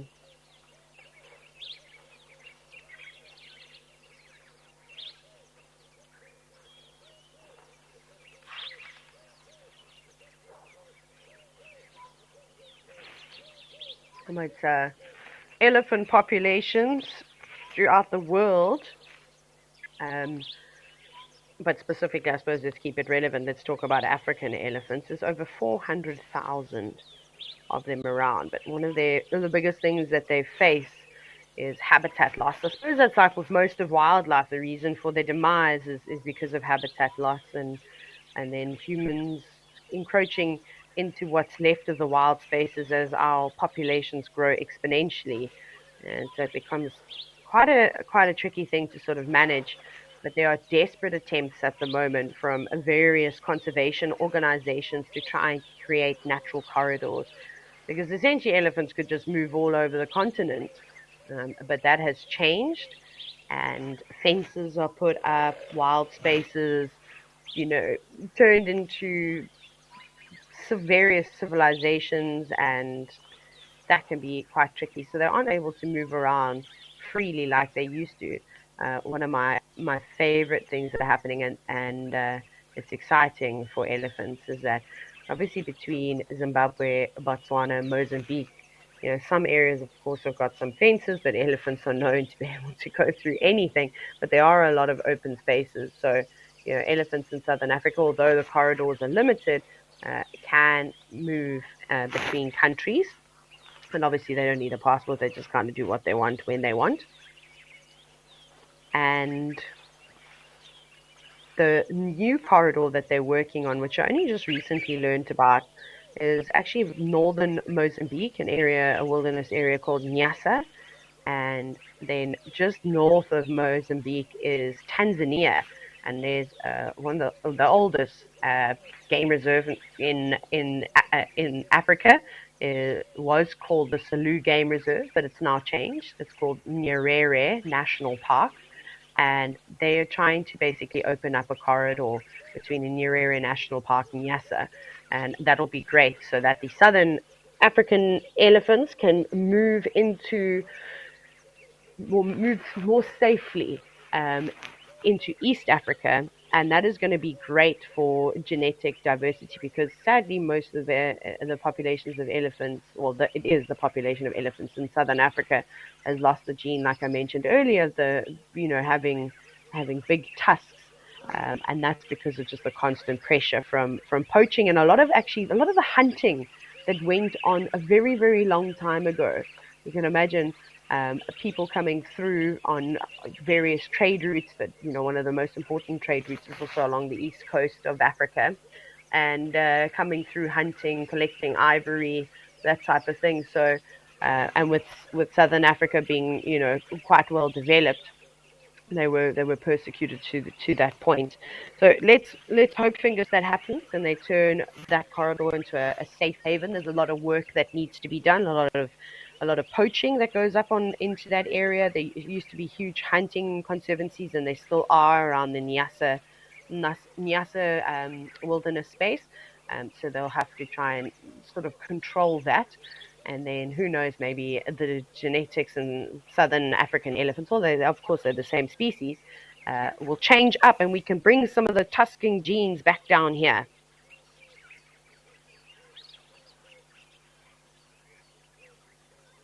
Lorraine, you're quite the traveler. Goodness, you've said that you visited Addo Elephant Park 3 times last year. Lorraine, where are you from? You have to tell me. And you're going again in September.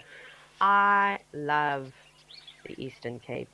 It's my favorite place ever. So it's really nice to be home. I kind of left the Eastern Cape officially in 2014 when I moved to Zambia. And then I really haven't spent much time down there. Last year I was here for a wedding in November, and now I'm back for like about 2.5 weeks just to have a bit of a break and enjoy the ocean. Although August is not the best time of the year to come because it's so windy. September, much better.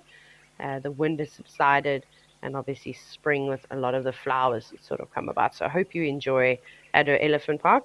Lorraine, you haven't been to Tembe, I'm assuming. You're going to have to add that to your list of places to go. And Ryan, you mentioned that the backdrop in Tembe, and specifically around the Waterhole, is beautiful. Absolutely. Again, I like to see some of the palms. I said I can't see. Is it? Maybe some of you can help me.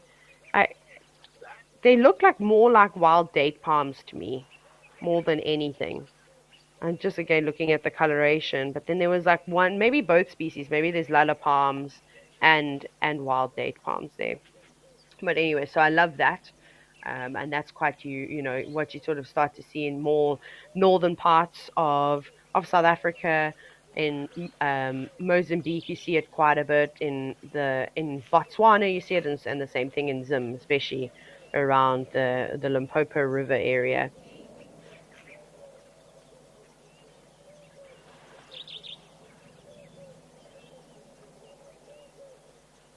Gosh, they've all got the tattiest of ears. I don't think I've ever seen elephants with such tatty ears before. Well, so many individuals. You hear an aeroplane flying over.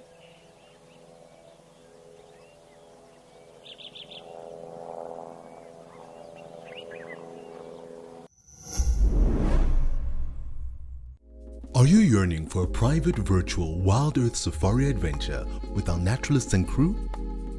We have got you covered.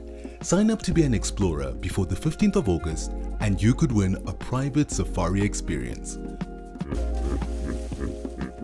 Make lifelong wildlife memories with either Steve Thank you for joining us and have a fantastic morning. or Cedric. WildEarth, it's in your nature.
Also hear some people having a chat.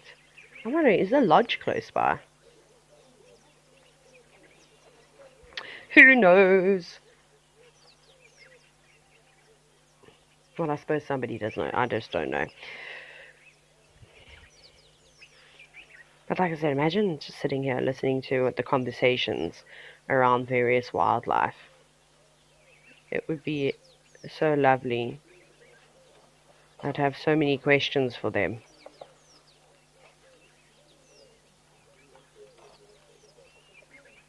There seems to be a preference of different densities of soil there. The one individual that's vigorously tossing almost more sort of wet soil, not quite mud, I would say, and then others preferring the dry stuff.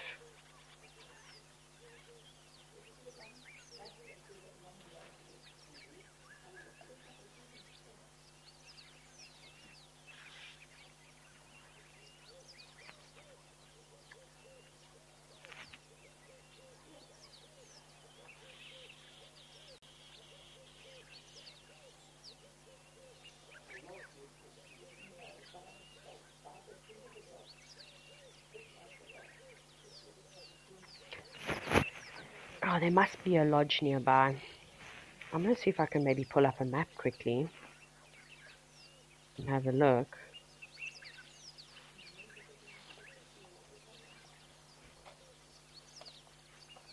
Oh, it's a hide where the camera is. Thank you, thank you, thank you. That makes a lot of sense. So everybody just sitting, waiting patiently and enjoying. And because obviously that hide's been there for quite a long time, I find that the animals are not necessarily too perturbed about it. You'll find that some animals will be a little bit more wary, and then you might have to sit really quietly. But something like elephants, especially at this distance, is perfectly fine to have a little chat. You won't find anybody screaming and shouting, of course. Ah, I was just sent a picture of what the hide looks like. And then I can also see the cameras. Oh, it's got little solar panels. It's built on stilts. Oh, Lorraine, thank you. You've said you live in the Garden Route area, so you haven't been to Tembe just yet. That's extremely far. It'll probably be a similar distance, maybe even a couple of hours more as to what I've just recently driven.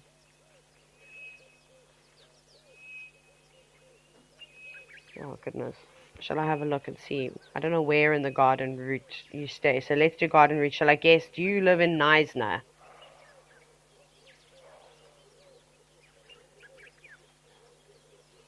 Or what else? Knysna. I feel like a lot of people live in Knysna. We do distance. Or Plek maybe. 19 hours and 15 minutes. That's crazy. So to drive from Hoedspruit, where I live, to Cape Town is also crazy. It's like 20 hours drive, which is insane. So for those of you that don't live in South Africa and actually realize how big our country is, it's huge. It's massive. It takes days to drive to certain areas, I suppose, depending on how many hours you're comfortable in the car, but you don't want to get too tired. We're lucky. We've got some great road networks in South Africa. Where Lorraine lives on the Garden Route are probably the best roads in the country. And normally most people start in Port Elizabeth, Gqeberha, or I always forget how to pronounce it properly. That's the new name of Port Elizabeth. All the way up to Cape Town is such a beautiful thing to do. It's a great road trip. So if you're ever in South Africa, add it to your list. There's also some wonderful reserve just outside of Port Elizabeth. Amakala's there, Kariga's there, Shamwari, just to name a few. You can pop in, and then there's also some great game reserves along the west coast. So Gondwana is also quite nice, something different. And then there's a couple of other just outside Cape Town too. It's great if you've got children too, because malaria free. I know that can quite honestly be a concern with some parents. Tiger Tammy, that is such a cool name. Love your handle. I have been to North Africa and would love to go to South Africa. Oh, interesting. Where in North Africa have you been? You'll have to let me know. Yeah, South Africa is really wonderful, Tammy Tiger. Tiger Tammy. I created a new name for you. My apologies. There's so many places to explore. Obviously, I think what makes South Africa so special and why so many people come and visit it is obviously one of the most developed countries on the continent. So it can always be a concern. These are sort of the concerns that maybe I would look at, although I'm quite open to trying, for example, new foods. I know you come to South Africa and you can find pretty much anything, any dish in the world. We've, huge French influence, of course, the Dutch, and very much other Western civilizations. So same with the British. So food is very easy. It won't be too strange from things you would eat at home. Again, sort of most of the sort of southern sections and to the west of South Africa, malaria free, so that's a goodie. And then obviously further north and east there's malaria, but it's more low risk than anything.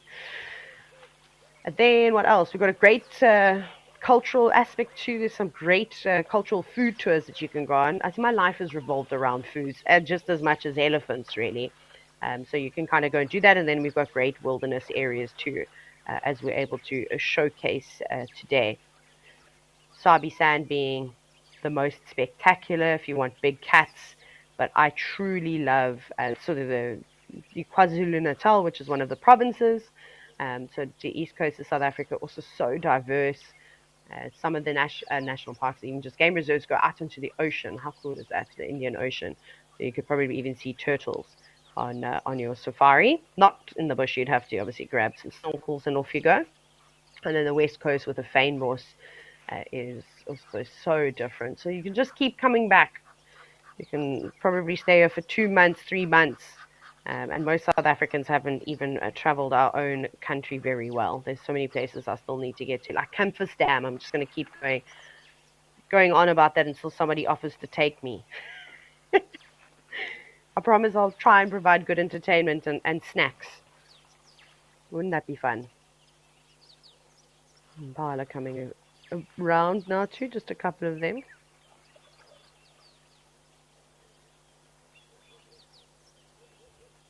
I like that these two bulls literally just having a serious conversation. The bull on the left is definitely trying to assert his dominance. He's really showing off. Oh, good, careful. See how the elephant that's getting pushed trying to lock his front and back legs. And it doesn't, seem likely, but if those bulls get into a big fight and one gets pushed over, which can quite easily happen if you lose your balance, you're in big trouble. Imagine being flat on the floor and another big bull ramming you with those tusks, and that is often what happens. Those big bulls will, in battle, die of injuries. Not all the time, but normally because a tusk has penetrated their thick hide.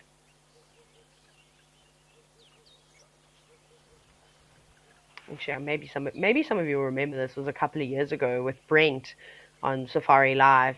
He came across a young elephant bull that had been injured definitely by another elephant bull. I think he had them actually chasing one another around, and I can't remember if the bull died of his injuries or if that big bull came looking for him again and kind of finished him off. But when they get into that mindset, it's quite something.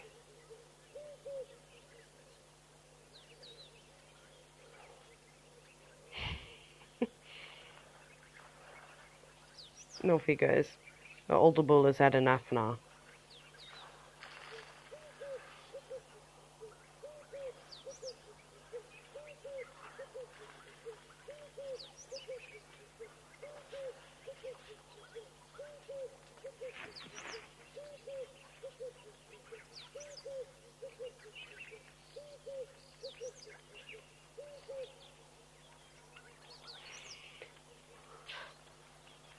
Perfect timing, just as the elephants disappear. Let's go visit an old home of mine.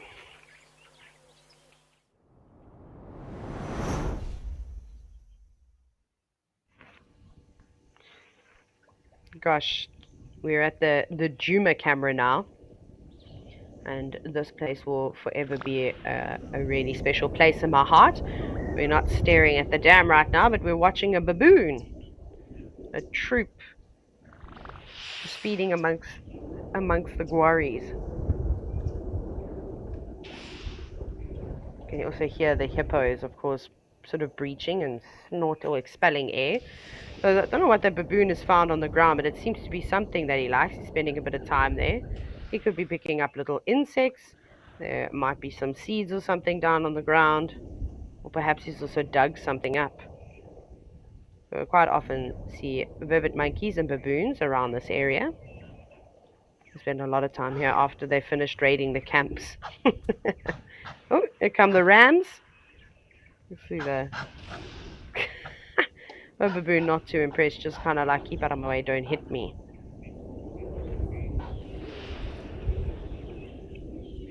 You hear the wind. Very windy throughout South Africa at this time of the year. Howling. There's a young ram that's coming to join in on the feast. I would be really nervous about feeding around baboons, and the reason why I say this, I've just had the craziest sightings with baboons and other animals. Like we all know, but for those of you that haven't been on safari or perhaps maybe don't know, this could be quite interesting. Obviously, during lambing season with the impala, baboons are known to grab the youngsters and feast them because they're omnivores, so they will literally eat anything. In Zambia, I've had some crazy sightings where baboons are kind of just sitting, sort of feeding. Perhaps the winterthorn trees have dropped their pods. But I've also then in the same breath I've seen a baboon just grab a dove that was kind of wandering too close to it, grabbed it, and bit its head off. How insane! And then plucked the feathers and devoured the rest of it. So that was quite crazy. Also in Zambia, I've had some of my best sightings in my life. There where there was this sort of small shrub, one of the croton species, in the middle of like it was quite arid and a big open plain.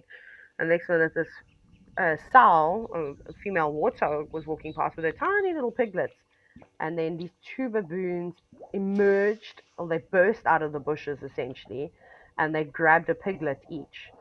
Mom didn't know what had happened, so that was quite crazy. They are very strategic hunters too, of course, very opportunistic.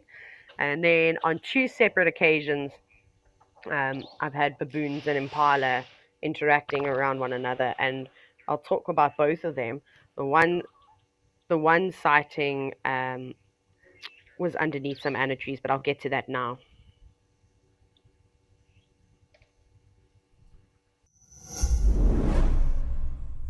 Are you WildEarth's biggest fan? Well, we have a brand new competition for you. Join our naturalists on Safari Live and listen out for weekly questions. To enter the competition, head over to our Instagram, search #WildEarthFanOfTheMonth and comment your answer under the post. The monthly winner will be determined by the total quickest and most correct answers. We announce our winner at the end of every month. Tune in to Safari Live daily.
Lovely audio too. I promise I'll get to my baboon stories. They're just very long-winded. I don't know how to shorten them.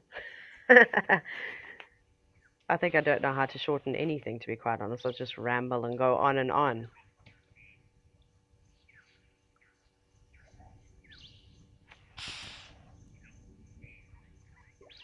A few of them are also just doing a little bit of grooming.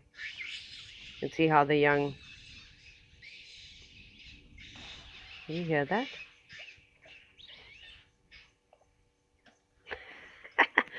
That's a young baboon getting into a bit of trouble.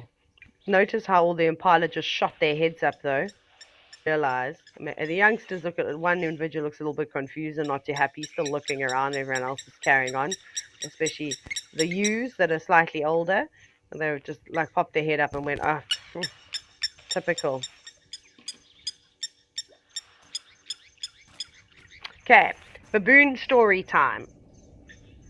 Are you ready? Okay, so first story was one day I was standing on my deck. And I know I've told some of these stories before, but it still blows my mind. And sitting on my deck under all these beautiful winter thorn trees. It's so dry. It's kind of the only food that's around. There's buffalo, there's waterbuck, impala everywhere, huge troops of baboons and elephants, and water living their best lives. And they're all collecting pods. Elephants are shaking the trees. Animals are rushing over to collect the pods on the ground, especially those that cannot climb trees. Baboons are all happy, and one thing I loved about the baboons is they were sort of sitting and collecting piles. So they were grabbing these little pods, I say little pods, they're quite big, and putting them in piles in front of them. And this one impala ewe walks up to this female baboon. It wasn't even a male, and she's just sort of sitting there with a little pile of pods, happily munching away, tossing away whatever she doesn't want to eat. And this impala goes and she decides, you know what? Thank you so much for putting this pile of pods here. I'm going to have some. Baboon was like, absolutely not. No, you won't. And she grabbed the front leg of this of this impala, and would not let go. She sat there, one hand still eating the pods, but as if to prove a point, she held on.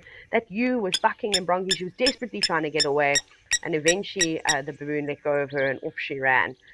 So I've learned from this experience, baboons don't like to share food, and be careful if you get too close. And then the other story that I had is just to prove what formidable hunters and how strategic they are.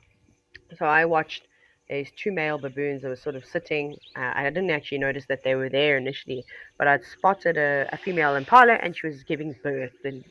And so she was just kind of in the process of it. You could see the little legs sticking out, and I was like, wow, how cool. And we were sitting quite far away. And I was like, what are those baboons doing? And this impala looked so nervous. She kept looking around, and every time she had her back turned, these two baboons would move slightly closer, and then she'd look around and they would sit and pretend that they weren't doing anything, right? Pretty scary.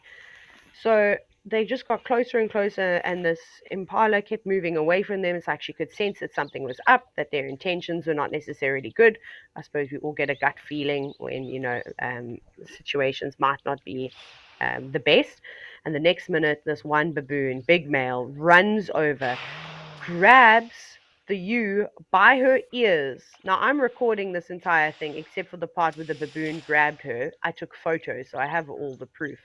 And grabbed hold of her ears, and she was just like, oh my goodness, I need to get away. Same thing as the impala before, bucking and bronking, desperately trying to fight for her life, and she does manage to get away. So I don't actually know. And then she gave birth to impala later on too, which was crazy. So I witnessed this amazing spectacle. I cannot believe though that those baboons and how strategic they kind of were. I don't know if they were going to grab the lamb, like pull it straight out of her. I have no idea. Or what their story was, because typically from what we've seen, but again, we don't sit with these animals all the time, so we don't see everything. Once the impala gives birth, baboons will also sit and watch, and then they'll rush in. And obviously those youngsters are quite helpless, and the females are quite vulnerable during that moment.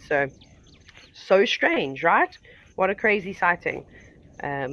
But if you want to have spectacular baboon sightings, I honestly recommend going to Lozambizi National Park in Zambia. It's the best baboon sightings, the craziest interspecies interactions that I've ever had. They just never cease to amaze me. But here they are, quite happily feeding amongst one another. You see baboons, yeah, for this time of the year, like I said, they'll catch birds, they'll raid nests, they literally just eat anything. But maybe they're picking out the green shoots, just like what the impala will be searching for. There's a very unhappy starling, maybe a virtual starling, shouting.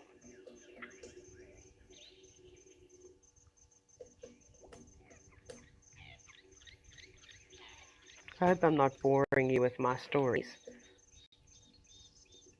I find them quite fascinating. Although some of them I've told so many times, but I promise it's the ones that are just so spectacular that I'm just like, no, you really need to understand.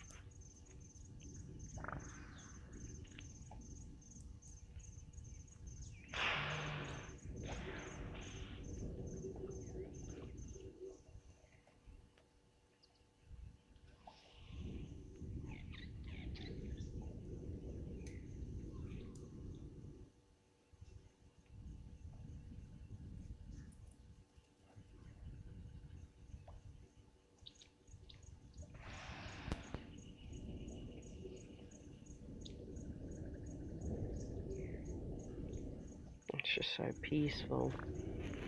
Kind of get into a zone just staring and watching. I'd also like to know from you that are watching now, how many of you just put this on kind of in the background and listen to it while you're at work? Because that's what I would do. I'd not be very popular with my boss if I was working sort of corporate.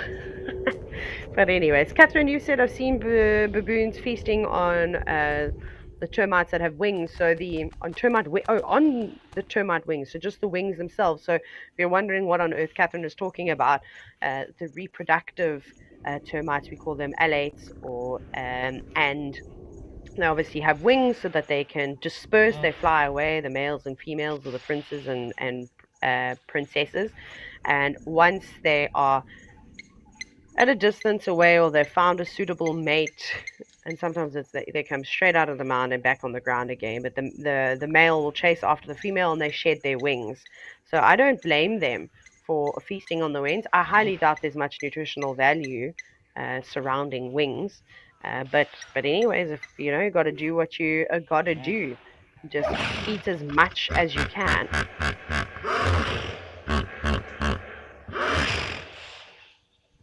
Oh, I love the way.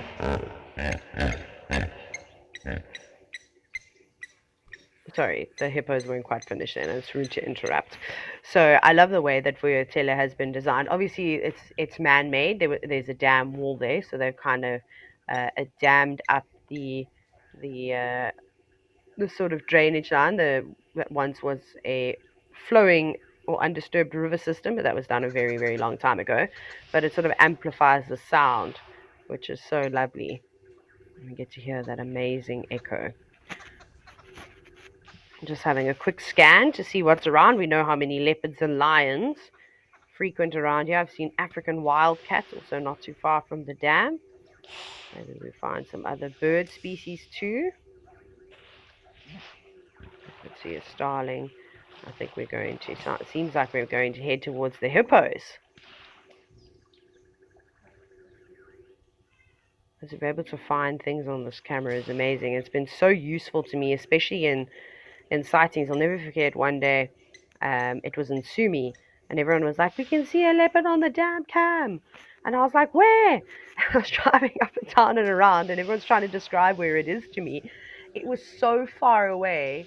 I don't know if some of you know the road, Wahlberg's Road, but it's kind of near Tumbeta House. But it's so far away from the dam. Not like quite in terms of as a crow flies, but I couldn't see it from where I was because the trees in front of me were too high.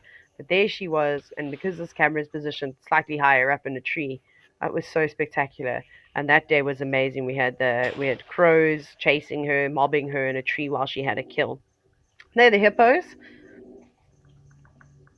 It's glad to see. No, that's not English either. Oh goodness, it's nice to see a pod living in the dam. Occasionally we just have one individual, but there's so much water around that the hippo populations can spread up into slightly more smaller groups.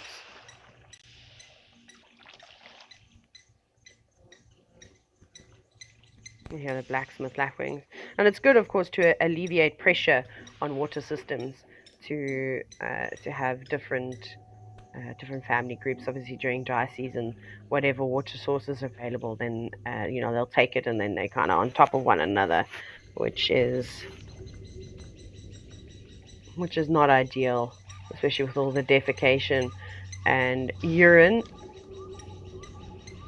Can definitely poison that water.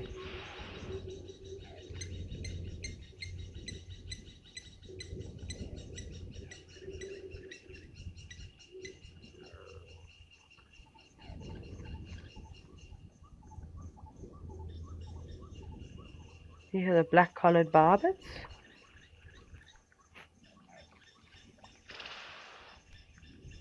This is the life, hippos.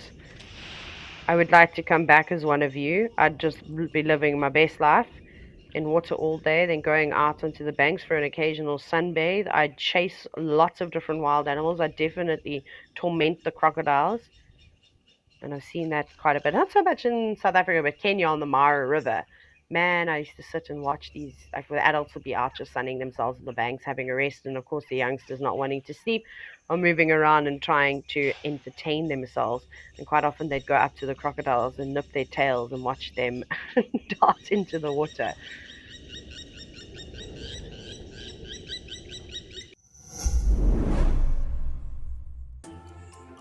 Not everyone gets excited to hear a leopard chuff, spot a pangolin, or see a real impala rut. But if you are wild about the wild, you can become part of a community of like-minded nature lovers and share authentic wildlife experiences with the world. Join the Explorers Club and you will also enjoy the many benefits that come with it too.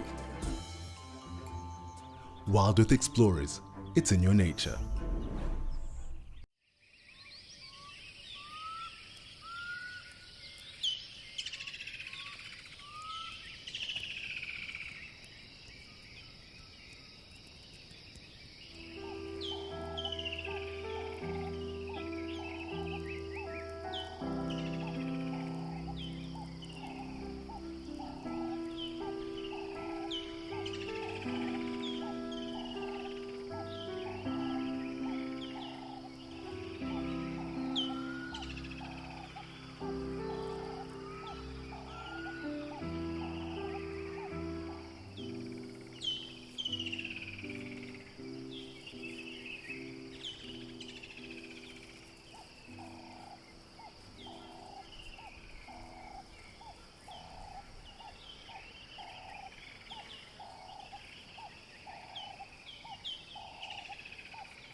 Spectacular sound too.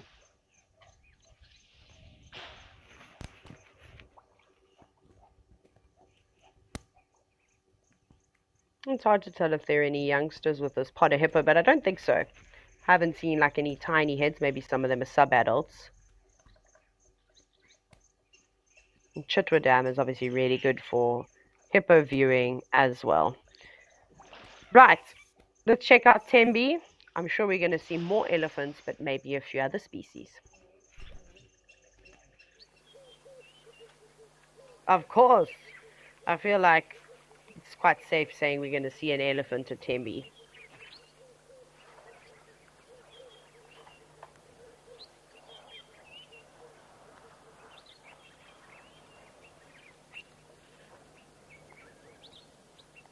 And also just in front where that palm tree is, you can see there's lots of different birds popping down to the water's edge, having a drink, and then going back there.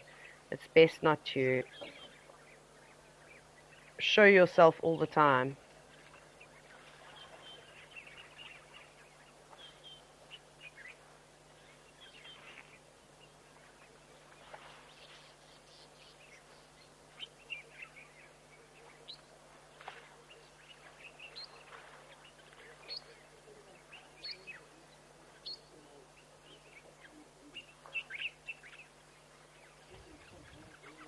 I can hear my dog downstairs.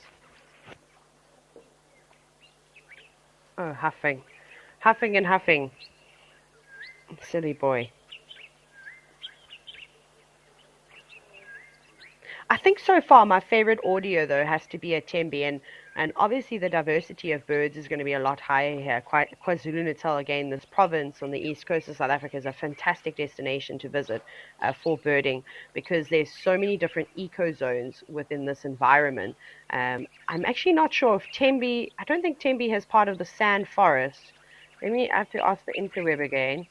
I'm always honest with you because the sand forest is a very special place. You get it around Manyoni Game Reserve, which is where Punda is. They do have the sand forest. Wow. Okay, that's so cool. That's giving me another reason to go and visit Tembe. So like the bird species just changes again. You can see broad-billed rollers. What's it? I think there's a special twin spot, if I'm not mistaken, or I don't know if that's just, no, that's a sand forest bird. The pink twin spot, forgotten. But anyways, super cool. And yeah, really amazing. So you hear lots and lots of bird life around here. Be nice to see. You can also see the red baker, which is quite a cool antelope species. What else? I'm trying to think of the special birds I've seen in the sand forest. It's been years since I've been last down there. I think they can see malkoas as well, if I'm not mistaken. Let me look. Now I'll be going on to the bird app, one of the bird apps, of course. Let's just have a look, because my brain, I forget all the time. I don't know if anyone else has that problem. I don't know if it was COVID that maybe did that to me, but or my ADHD, or probably a combination of things.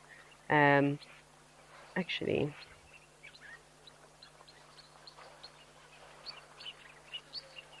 there's also a batis. What's the batis called? I have to try and remember.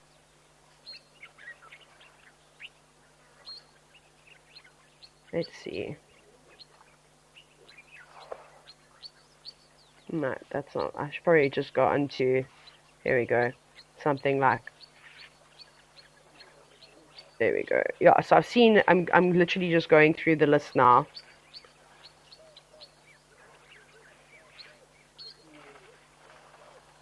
African broadbill, I told you, lots of Narina trogons, but we see them in the Eastern Cape as well, so I was really privileged. What else did I see?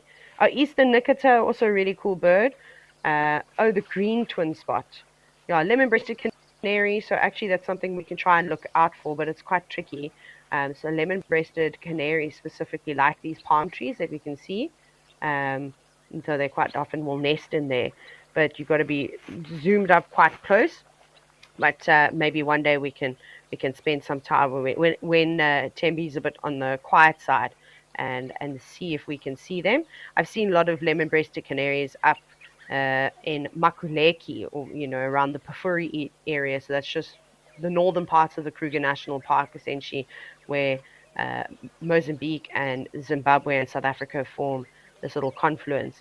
So that's quite a nice, that's a special one to see. What else? What other cool birds? I saw the Sterling's wren warbler, if I'm not mistaken. It was a pink-throated twin spot. I saw them too. Oh, there we go. Rudzapalis. That's the Apallis that I got to see, which I was so thankful for. So I actually got quite a few lifers because I'd never seen African broadbill before, and it even did its display. Very cool. So a great birding destination too. Pauling, you said this place is absolutely amazing. Yes, it is. I would like to go and visit it at some point. I just need time. I suppose that's like with all of us, right? We all want to go and do these amazing things, but one of the biggest limitations is the fact that we have to work and we never have enough time off. But being in the industry that I am, and it's actually more so when I was working as a safari guide at lodges, is that depending where you are, but you get a set amount of time off because you work like exceptionally long days and for long cycles. So the norm is to work 6 weeks on. So 6 weeks every single day. Might be lucky to get an afternoon or a morning off here and there, depending on how busy the lodge is. But then you get 2 weeks off. How crazy? So every 6 weeks you get 2 weeks. So you work hard, and of course you can play hard, but that gives you a moment to enjoy areas. Look at that elephant doing a big stretch and having a scratch as well. Look how flexible they are. We look at elephants and we don't really think, that they can move around very much. But I mean, look at that angle that an elephant's just kind of stretched to. It's so funny. There's a lot of videos on the interweb where you watch elephants climbing over fences. Obviously, not really massive fences, the big electric game fences, but any smaller ones, and they do it with grace. Don't break the fence or anything. And then, of course, many occasions we've seen at Pridelands where the elephants, and I've demonstrated a couple of times on foot, how steep the embankments are along the dam wall and how they just go up. Oh, some are more graceful than others, but how they're able to do that. And then finding elephants on top of like mountains, and you're kind of like, how on earth did they get up there? And the answer to that is relatively easily.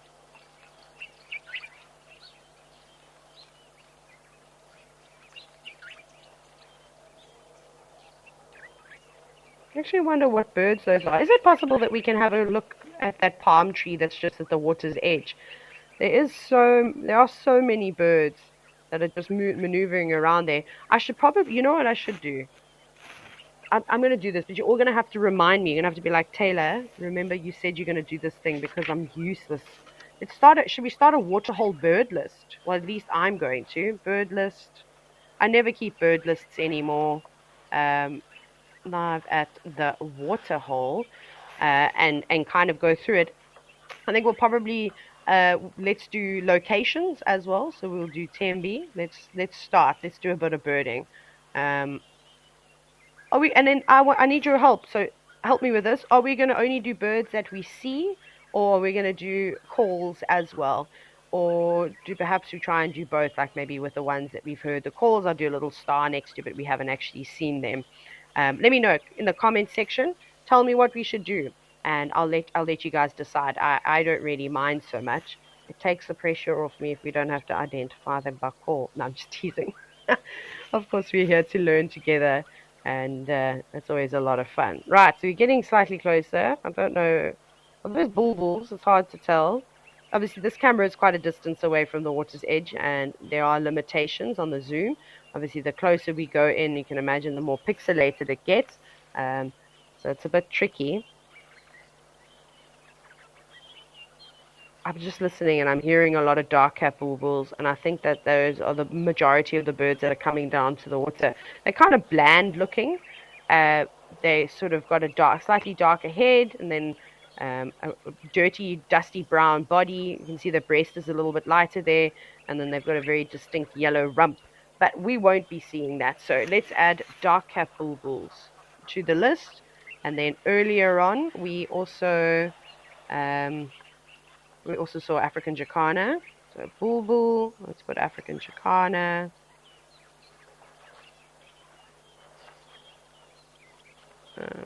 We saw Egyptian geese, didn't we? Or did I make that up?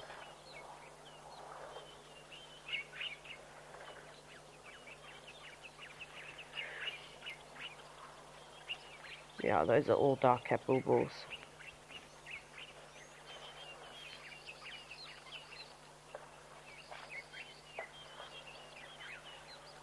Come on, give us some nice diversity there.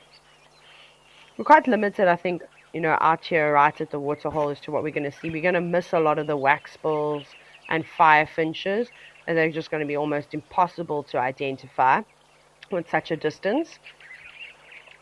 A couple of smaller birds that have also just landed.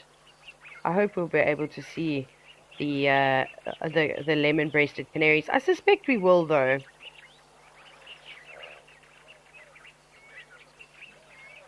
The lights are in color. If you've never seen one before, they got very distinct black facial markings. I don't know if we'll necessarily see that.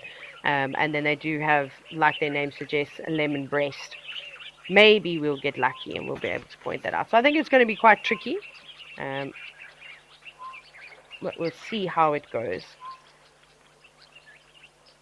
The elephant's just... Oh my god, his trunk, he's fiddling with the mud. I'd probably do that for hours, to be quite honest.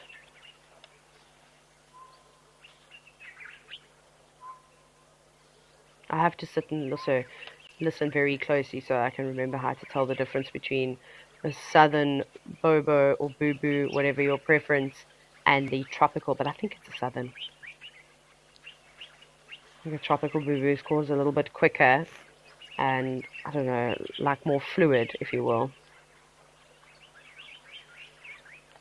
Okay, Oriel, you've said mark them as seen and heard. Okay, perfect. So then what we'll do is I'll on my little notes, and you can of course join in on this. I think let's use a little star for the ones that we've only heard. So we can add red-eyed dove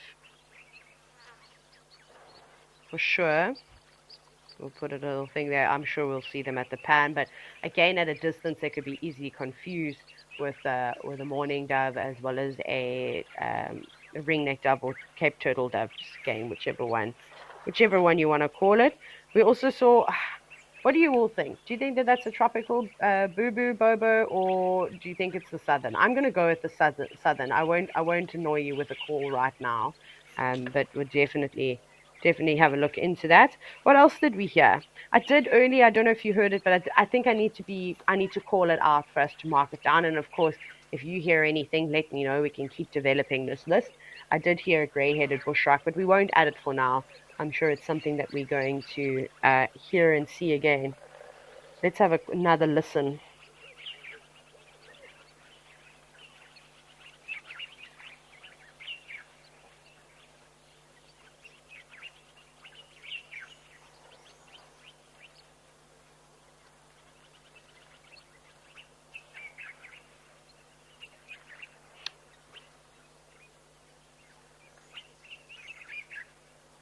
No, of course, nothing too distinct that I can sort of pick up. As I said, the most prominent sound here is from the bulbuls.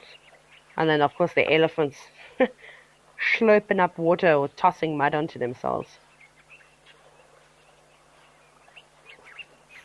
It's a pity. Surely there's going to be some blacksmith lapwings and other birds who just check nicely along the water's edge. I'm also sure there's things like three-banded plovers, but they're so tiny. You just have to watch them quickly.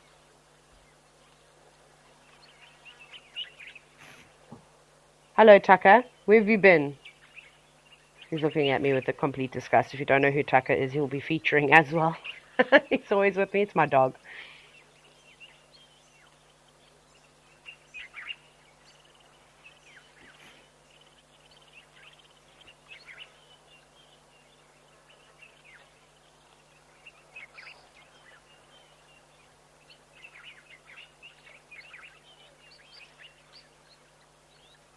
It'll be great if that elephant keeps approaching this big tree.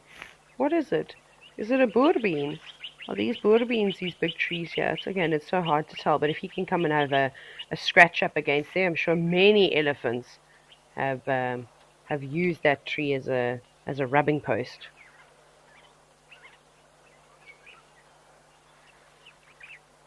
No, not interested. That's a pity.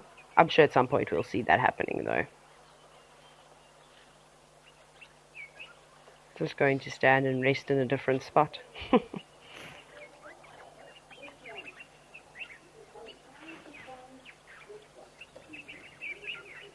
wonder if the people in the hide know we can hear them. Hopefully they keep it PG. Oh, he's found a nice little dusting point. There's look at all these little wells that have been dug out by the elephants. But during rainy season, a lot of these little pans they'll kind of fill up and flood.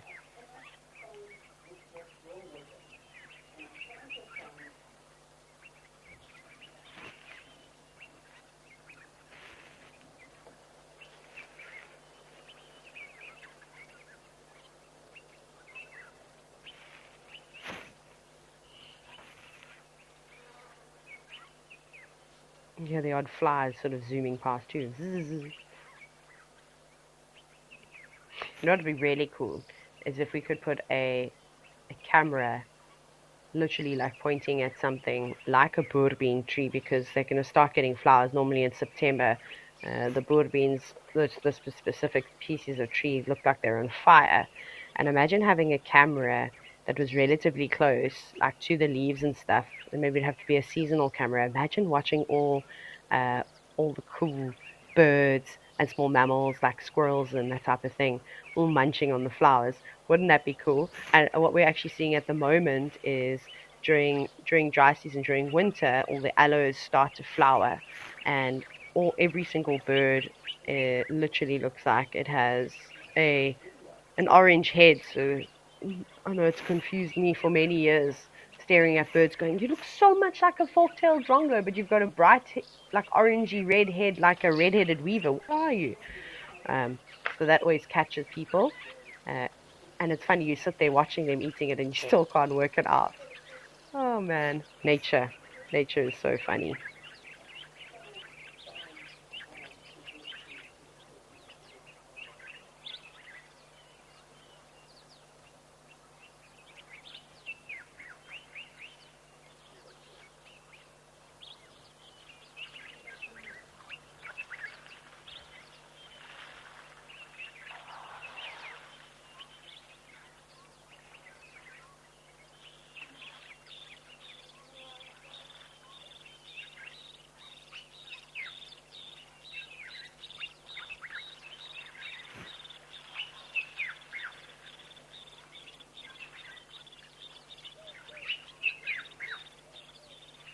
Oh, okay. Here's a dam we haven't gone, not a dam, a pan we haven't gone to visit. Let's pop over to Olifants West and check out Cat Eye Pan.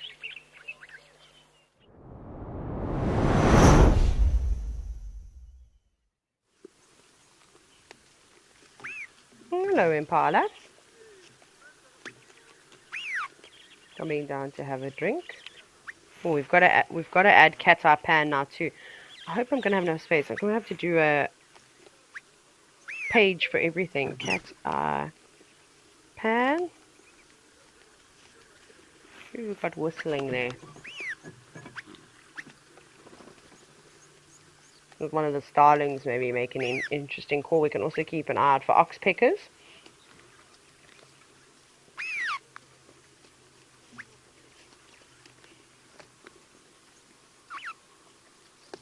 Yeah, it's a Cape starling or a Cape glossy starling that you can hear making those sounds.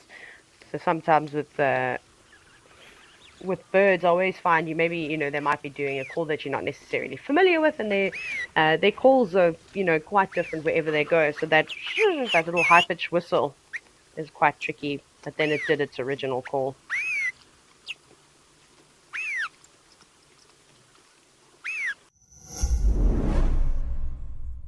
Are you passionate about photography and the wild wonders of Africa? Introducing Africam's incredible virtual wildlife photo competition, where you don't need a fancy camera or to travel across the continent to capture breathtaking shots. All you need is your love for wildlife and our live Waterhole cameras. Simply tune in and snap your favorite moments as they unfold in real time. Start clicking and share the magic of Africa with the world.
kudu.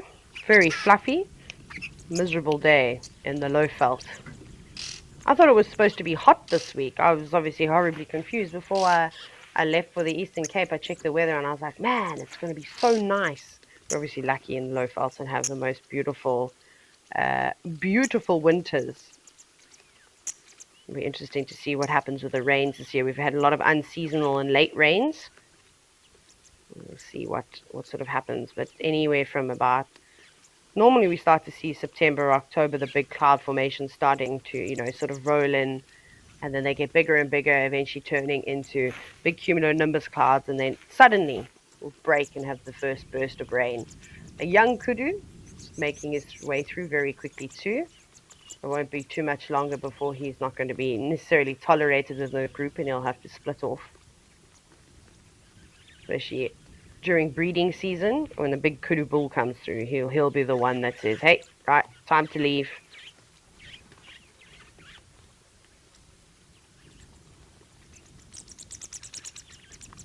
Oxbeck is having a bit of an argument too every now and then. And it sounds like there's a young one. Can you hear that? That's quite typical. To hear the youngsters sort of drawing attention to themselves to be fed, begging for food. Stacey, you said thank you for an amazing journey this morning. No, thank you for all your questions. I obviously really appreciate all of you, and I would love it if you chat to me more and more. We can have conversations literally about anything. Tell me, So I'll be back again on tomorrow, like I said, until the 25th. So you're all stuck with me. So I hope I don't annoy you with all my chatting. You can always tell me to keep quiet. And I will happily do so. But it has been a lovely start. It's so nice to have so many different cameras to also have a look at. And it's only going to get better and better. And I really do hope we can catch some cat action. Wouldn't that be great? But that's all about the right place at the right time. We've got many eyes watching the different feeds, so trying to make sure that we are looking at the best possible thing. Catherine, you said, love my stories. Keep them coming. I will. I absolutely will. Of course, like I said to you, some of them are going to involve my dog, but what I'll try to do is keep my taco stories animal related, seeing as though he is a safari dog. We'll be able to do that. It's quite fun, almost like Jock of the Bushveld, but not quite. But living in the wilderness. But at the moment, Tucker for the next little while is learning to become a coastal dog. He's been to the beach. Hopefully, he'll go on some boats and explore the seaside. Impala, you're never going to make it to the coast, I'm afraid. Well, not you. Too far away. Look at the grazing line. That's so interesting. Can you see how where this impala is? Sort of feeding, just trying to get the new green shoots that are pushing through. And look how tall the grass is at the back. So we very, very often see that around water holes. Obviously, the trampling, all kinds of animals coming through, trampling and sure, but they also, well, why not start feeding right at the water's edge and kind of move out a little bit further? That's such a nice angle to see that. We typically see browse lines quite a bit with trees. And then again, occasionally we can see sort of the different heights of the grass. But when you're looking from above, it makes it quite tricky. It's nice to see lots of green shoots, though, pushing through.